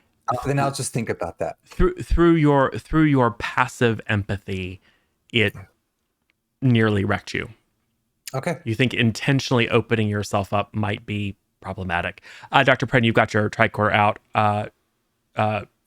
I'm scanning Dr. Adair. Lieutenant Commander, sure she's okay. Yeah, Lieutenant Commander Adir's. Right? Yeah, their neocortex is lit up like a Christmas tree. So clearly, some sort of very powerful telepathic event has occurred. Okay. But their neurotransmitters are returning to normal levels. There's some you can tell that they have a headache, so you can even like zap them with a little bit of an analgesic or whatever. But I'm gonna do that, and I'm also gonna apply like cortical suppressants, like just to very smart, like calm it down. We're not very smart. So, Lieutenant Commander Adair, you now have the cortical suppressant advantage. That means that basically any further tasks that you need to undertake to avoid negative consequences from this particular phenomena are reduced in difficulty by 1 due to the quick thinking of your doctor. Nice. And it also Thank you, means doctor. that you now no longer are susceptible to accidentally. I mean, you might not want to go sit on the thing and hug it or whatever, but you are now effectively protected from a further recurrence of this accidental phenomena or contact. Have I felt anything like that in my history? Nope. Okay. That'd be my last question. Not even with the Jem'Hadar. Oh, Yeah, Jem'Hadar don't feel hatred; they just feel duty. You have dealt with psychopaths I did and some Borka too. yeah, you have dealt with unpleasant creatures before, but you have never felt something so pure. Okay. And I mean, if hatred could be beautiful, this would be beautiful. Okay. Incandescent hatred. Yeah, and utterly inhuman. Okay. Yeah. Okay. Okay. Do We can't let your neurotransmitters get that high again. Okay, that's what these are for. Just absolutely. Should we look for the Vertrion particles in this octagon? Because it seems like this might be a good idea. Yeah, it's clear that just from the readings from having your tricorders out, this is the source of the Vertron particle emissions. So let me rephrase that. Is there a way to activate the Vertrion particles? Don't know. There is some very, very ancient mechanism. It doesn't appear to have any power. Chief, this is your job. Fix it. Make it work. I mean, you literally have that talent of just making stuff. Improvisation and power system focuses. Improvisation, power system focuses, and I think you have. Let's scroll back up. What's the name of the talent? Rocks into replicators. Yes. So you can destroy a thing and create a thing. So yes, if you would like to attempt. No, I'm absolutely not going to have this thing on. Why not? It's the best way to study it. I think it's a great idea. What could go wrong? It's a fantastic idea. I'd at least like to see if someone who does not have inherent telepathic ability is affected by proximity to that thing. Well, you don't have inherent telepathic ability. Right. So I'm going to give Lieutenant Vaughn my phaser just in case. I'm going to hand it to him, handle first. I'm walking in there with 2. And I'm going to slowly walk towards Yep. the thingamabob. Yep. Does anything happen? No. Okay, cool. But you get So you get close enough to look at it. It's clear that this large, like 30-foot tall spike is some sort of mechanism, highly technological, likely to create some sort of resonance field, or broadcast, or potentially reception. Like you look at it, it's like in your scanning, you're like, were they broadcasting in, or were they taking a signal or energy field out? You start to suspect possibly the latter. As you look closely, you see on the kind of table-like surface that this octagonal object is seated. You do see glyphs. I was going to ask if there was any iconography or glyphs. There is iconography. Like the XO asked us to look for. Yep. 2 or 3 of the icons look vaguely familiar. So, given that I was unaffected and that I'm not great at science-y stuff, I would beckon over either Dr. Pren or Lieutenant Commander Ellis to scan and try and decipher or reconstruct or whatever. You certainly can. And honestly, with the tricorder, it has like every known language in it. It's a relatively quick pattern search and match that there is like a 60% match on 3 of the symbols from ancient Bajoran text. All right. I'm Ooh. going to passively suggest that we report back to the ship again. Yeah, many of the symbols are unrecognizable, Just briefly. but a few of them, the computer recognizes that they have a high concordance with known ancient Bajoran script. Ancient Right. Bajoran script. Mhm. Yep. Yeah, maybe it's coincidence. It's only a 60% match. Convergent Only. evolution. It's possible. Maybe, but That's not very many, but it's weird that it's 3 that are 60%. So Yep. So you report back to the captain? yeah. For we, do- we hail him. We definitely say, please go to your ready room. Yeah. Right. I'm already there. I figured you'd be calling back. okay. Yeah. Report. Yeah, we found some glyphs, 3 of which are a 60% match for ancient Bajoran writing. Yep.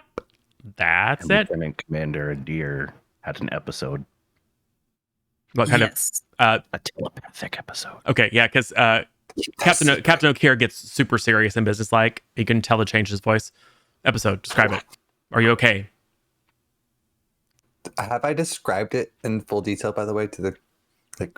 Have I? Yeah. No. We, Yeah, we just know that you're feeling a little touched up. recovered. Yeah. No. We didn't I- I would just say that there was an awareness, and it was just noticeable, and I kind of tried to keep it close to my chest, but like, Try to downplay it. Yeah, like there was something there, but nothing extreme.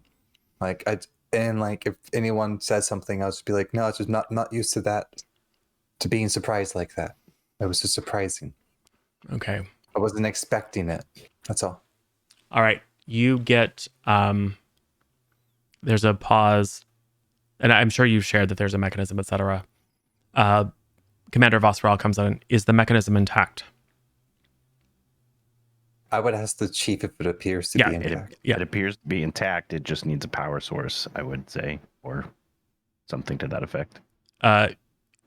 You hear a chirp, and then you hear another chirp, and you hear the captain say, "Lieutenant, I'm going to need you to activate the device." Push the red button. Aye, Captain. This is, he pauses. There have been indications of mechanisms at some of the other finds, but none of them have been intact. They were on planetary surfaces. This being so deep underground, it's possible that it still operates. So we're going to need you to activate it, stand back, be careful, but take every reading you possibly can. Don't do anything crazy. I'm not looking to lose half my senior staff in one mission, but we need this intel. What can we Particularly, expect to happen if it works? I mean, if we knew, we wouldn't have to try. So this is the first time this has ever been done. Captain's risking Yep. all of our lives. All right. That's my job, Lieutenant. I didn't say that Aye. to the captain. But he's read your file. He knows what you're thinking. Yeah, he's got all of us figured out. I mean, I was just going to ask. You already covered it. I was just going to ask if the captain had any suggestions of what we can do to be careful. But I guess That's why you're there, Chief. stand back. I'm back. And back. Yep. All right. All right. I'd offer to get closer because I have the prefrontal cortex thingies. And everyone on the team will say no. Yeah. Yeah, we saw the look on your face after you were affected. There's by a little it. bit of I a think- But I have the and you're prefrontal sedated. We know you just lied to the captain. Yeah. They you're right. They can fail. It's fine. So here's. Yes. I was going to say, here are my thoughts, and you can tell me mechanically if they're doable or not. I would like to maybe disassemble one or more of the pattern enhancers to try and make some sort of containment field, Yes. like a force field generator, Yes. and then use my power system focus or improv focus to build or repair this thing in whatever way we need to. But when we power it, we sort of scale it up. So start at like 1% of what we can give it and slowly scale it up until it does what it's supposed to do. Yes. Yes. Very, very smart. So it is going to be, I was thinking about an extended task, but we don't really need one because it's only two phases. So it's a gated task. The first thing I'm going to need you to do is to roll a control engineering.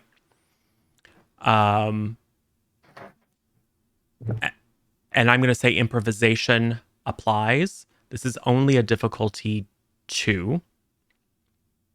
You might want to give me threat. This is for the containment field. This is for the containment field. Yeah. Then unless anyone has any objections, I would like to give you a threat so that I can get another dice. All right. Yeah.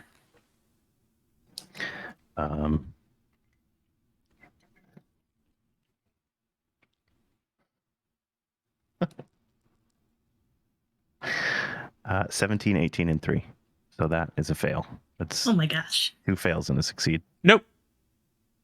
It's a you get 2 because the 3 is below your engineering score and your crit range is 5 to 1 because your Cool. improvisation applies. Oh, sneak it in there. Saved by the bell. Yep. So you think it so it's one of those Ravosk moments where you're doing things very much by the book and you're laying out and you're adjusting this and you're inverting that, etc. And then it's not working, so you just kind of go just grab a tool and kind of get in there and just like crank it, and then it powers up and you see a shimmering field. Ravosk is the Fonz. Yeah. I was gonna say you just bump it. Whack it. Yeah, you whack it and it turns on. And your tricorders reveal that you have created a low-level containment field around this central object. Cool. Someone's going to need to be in that field, obviously, to interact with that central mechanism, though. Probably you. I'm gonna assume that's me, or I'll even volunteer. All right. You got it.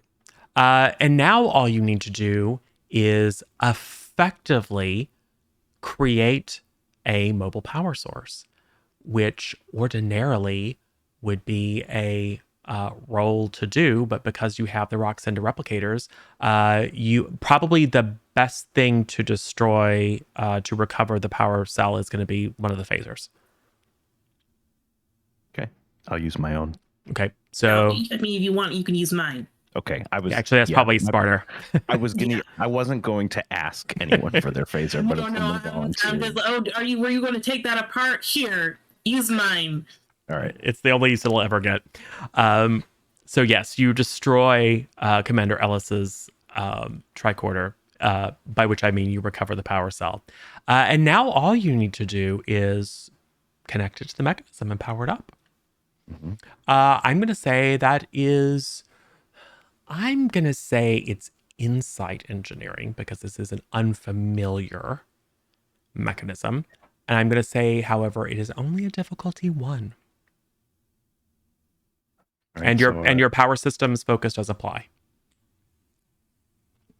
What does that mean again? It means that your crit range, because you're using engineering, is 1 through 5 instead of just 1.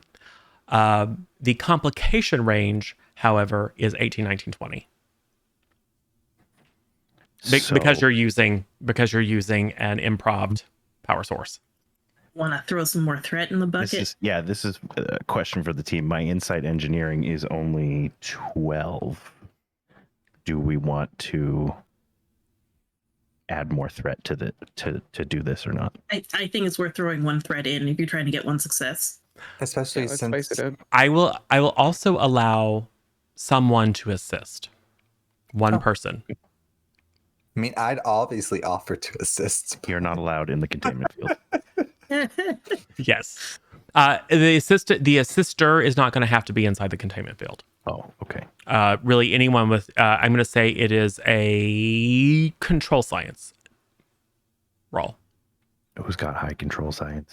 I'd have a pretty high control Yeah. science. Yep. I got 11 and 5. Yeah, same. Yep. You go ahead. Yeah, I don't think All right. I don't think they're letting you anywhere near that. Yeah.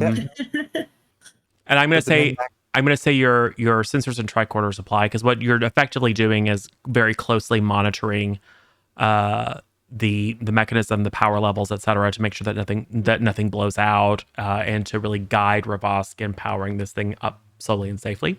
That just means that you're going to roll your control science. You're going to roll 1 die. Okay. So you're rolling 1 die. You're rolling 3 because I took another. So good. You roll your 3. You roll your 1.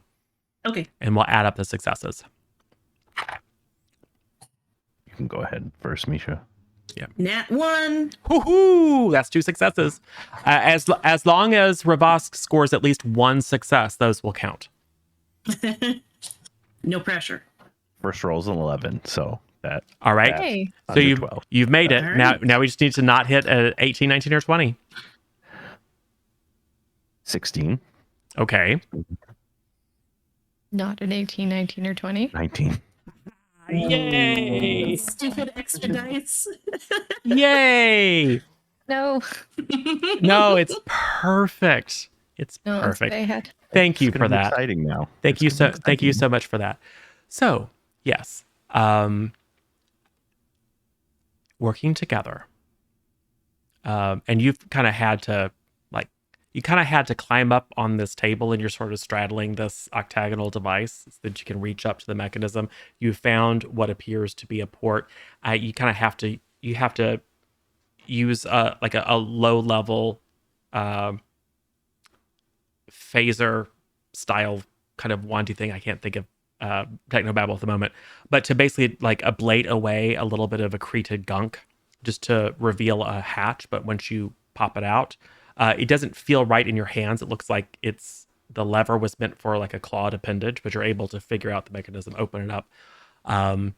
And there is suitably alien looking technology within, but you are able to deduce the appropriate places to make the contact. And then you very slowly begin cycling up the power source of the phaser that you have modified, with Commander Ellis giving you readouts on the second. No, pull it back. No, we've got an imbalance here. You reach a certain threshold, and there is a boom, deep vibration throughout the entire chamber. Hold on a second. And Commander Ellis, Did cautious engineering come into play for this? nope, because you didn't buy it with momentum. All right. There is a similar talent that applies when you buy it with threat, but you do not have that one. So, you, Lieutenant Commander Ellis, detect a massive power surge, not coming from the improvised battery, but coming from somewhere within this structure. It looks like Lieutenant Ravosk has triggered a power-up cycle, and that whatever batteries or generator is present hundreds of thousands of years later in this complex has been activated. So it is now out of your control. This device is powering up. What do you do?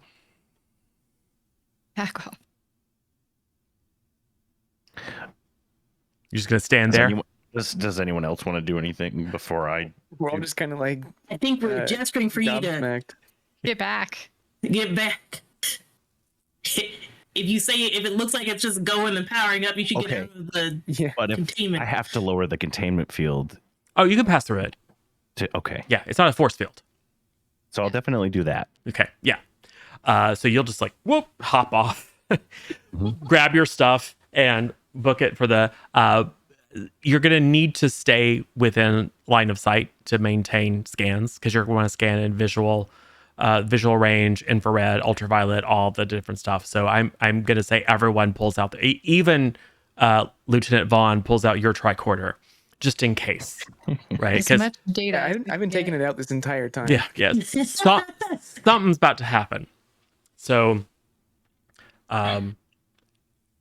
coruscating rings of light begin very slowly working their way down this spike toward the tip, and then it speeds up. In some ways, it's reminiscent of the effect of a warp core, and then it speeds and it speeds until the tip stays lit, and there's a little kind of spark of light that grows and grows and grows until it becomes quite bright, not uncomfortably bright, but almost uncomfortably bright.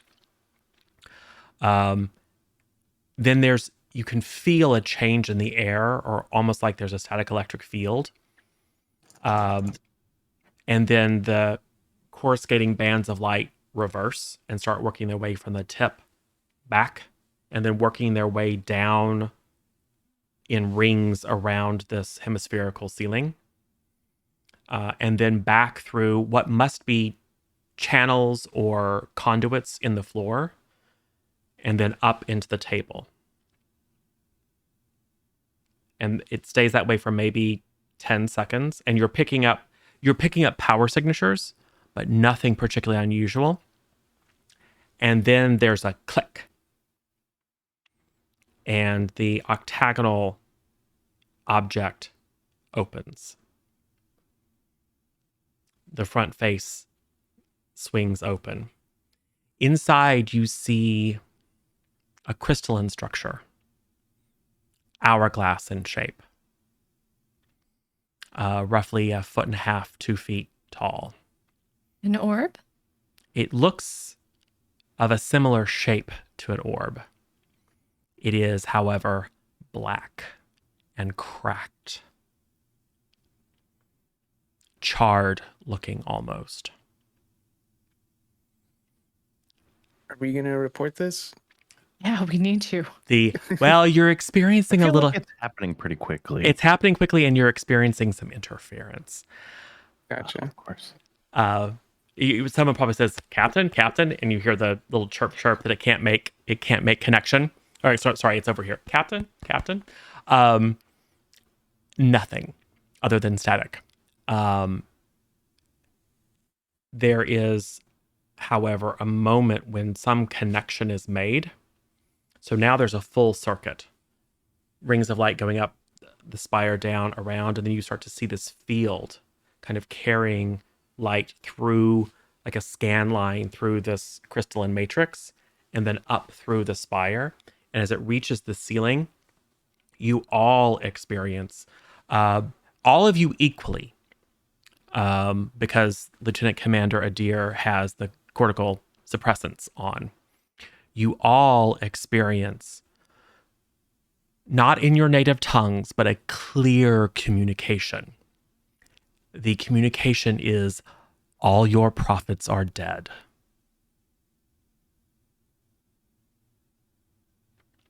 So that's where we'll end the first session.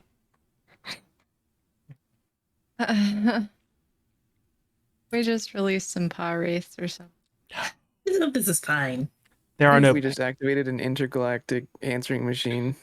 Yes, I'm sorry, all your prophets are dead and cannot answer your call right now. But your call is important to us, so please stay on the line. Estimated wait time, 1 billion years. I'm worried. You should Very be. worried. You should be. Yeah. This is just the start. I have plans. Awesome. So, hey guys, that was Star Trek Adventures. We have only scratched the surface of the mechanics. We haven't had a chance yet to apply the scientific method, although we probably will pick up with something like that towards the start of the next session as you guys hypothesize what is exactly going on. And there's a lovely, elegant mechanic to actually apply the scientific method to formulate and test hypotheses and figure out what the right one is. There will be some research. There will be some other fun stuff that might happen. And who knows, the Romulans might show up because they're interested in this stuff. Spoilers. Anyway, so this is how Star Trek Adventures works. I note to myself, I will brush up and remember like how many maximum momentum points you guys have and a few other things that have clearly left my mind. But other than that, this is pretty good example of how the game runs. So for folks who've never read the rule book, You can tell it's a little different. It's a little bit more crunchy than something like Masks, but it's relatively easy to pick up. And hopefully it makes sense to you and to those in chat that it's very designed to create a Star Trek feel. Lots more science-y than pew pew, although there may be some pew pew at some point. So let us close by doing what we always do and introduce yourselves, tell people where they can find you next. We'll start again with you, Hal. Hi, I have been Dr. Pren, but most of the time I'm Hell Hath Some Fury. You can find me on Twitch. I play difficult games while being calm, and we like to learn stuff. So it's very similar to Star Trek, Yes. which is one of my favorite properties ever. Like, I just love Star Trek, so come talk to me about Star Trek. Hi. Beautiful. And your spots are fire. So Oh, thank Oh, you. real. You did so They're good. so good. Thank you. awesome. Mish. Oh, I'm Misha Less Than 3. You can find me here on Twitch where I might stream, but you'll find me here on this channel this coming Saturday at 11 a.m. Central for the next Teen Justice Academy stream using the mask system. Yeah. Yay. Where there will also be more trauma. Okay. Maybe just a little bit. Yeah. I'm Cat Daddy Boo. You can find me on Twitch, Twitter, and Instagram under that same handle. I kind of stream when I want to, so I can't really tell you when you'll find me next. But if you're interested in more me content, you can always follow and turn on notifications. That's all I got. Beautiful.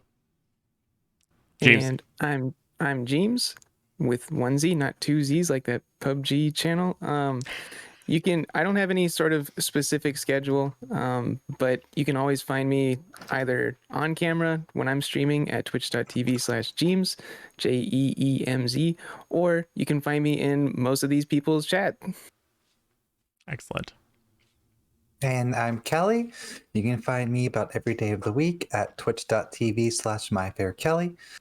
Variety of games, and usually around 1 p.m. Eastern time, but I'm never on time, so. And yeah. You stream when you stream, kind of like here. I am Zero or Zero Daylight or Michael or GM or DM or narrator or whatever you want to call me. I run silly games like this one. Next up, as Misha mentioned, we have part 2 of Teen Justice Academy on Saturday at 11 a.m., starting a little bit earlier the next time, so Rachel doesn't have to stay up into the wee hours to join us. And then on Sunday, we are picking up with the first episode of season 2 of our main D&D campaign. That is not here. That is at Juices TV and Lissa T channels.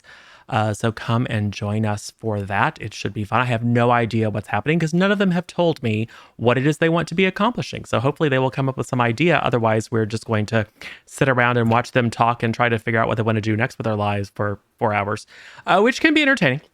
But go ahead.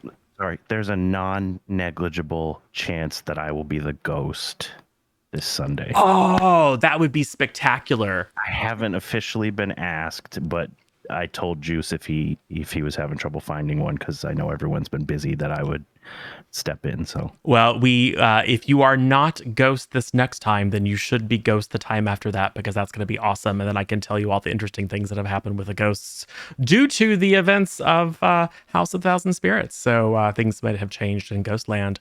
But anyway, stay tuned or tune in, I guess, on Sunday to check that out. Tune in on Saturday to find out what our teen superheroes. And yes, someone in chat did say that technically, Misha, your character's not a teen because you're like 3 weeks old.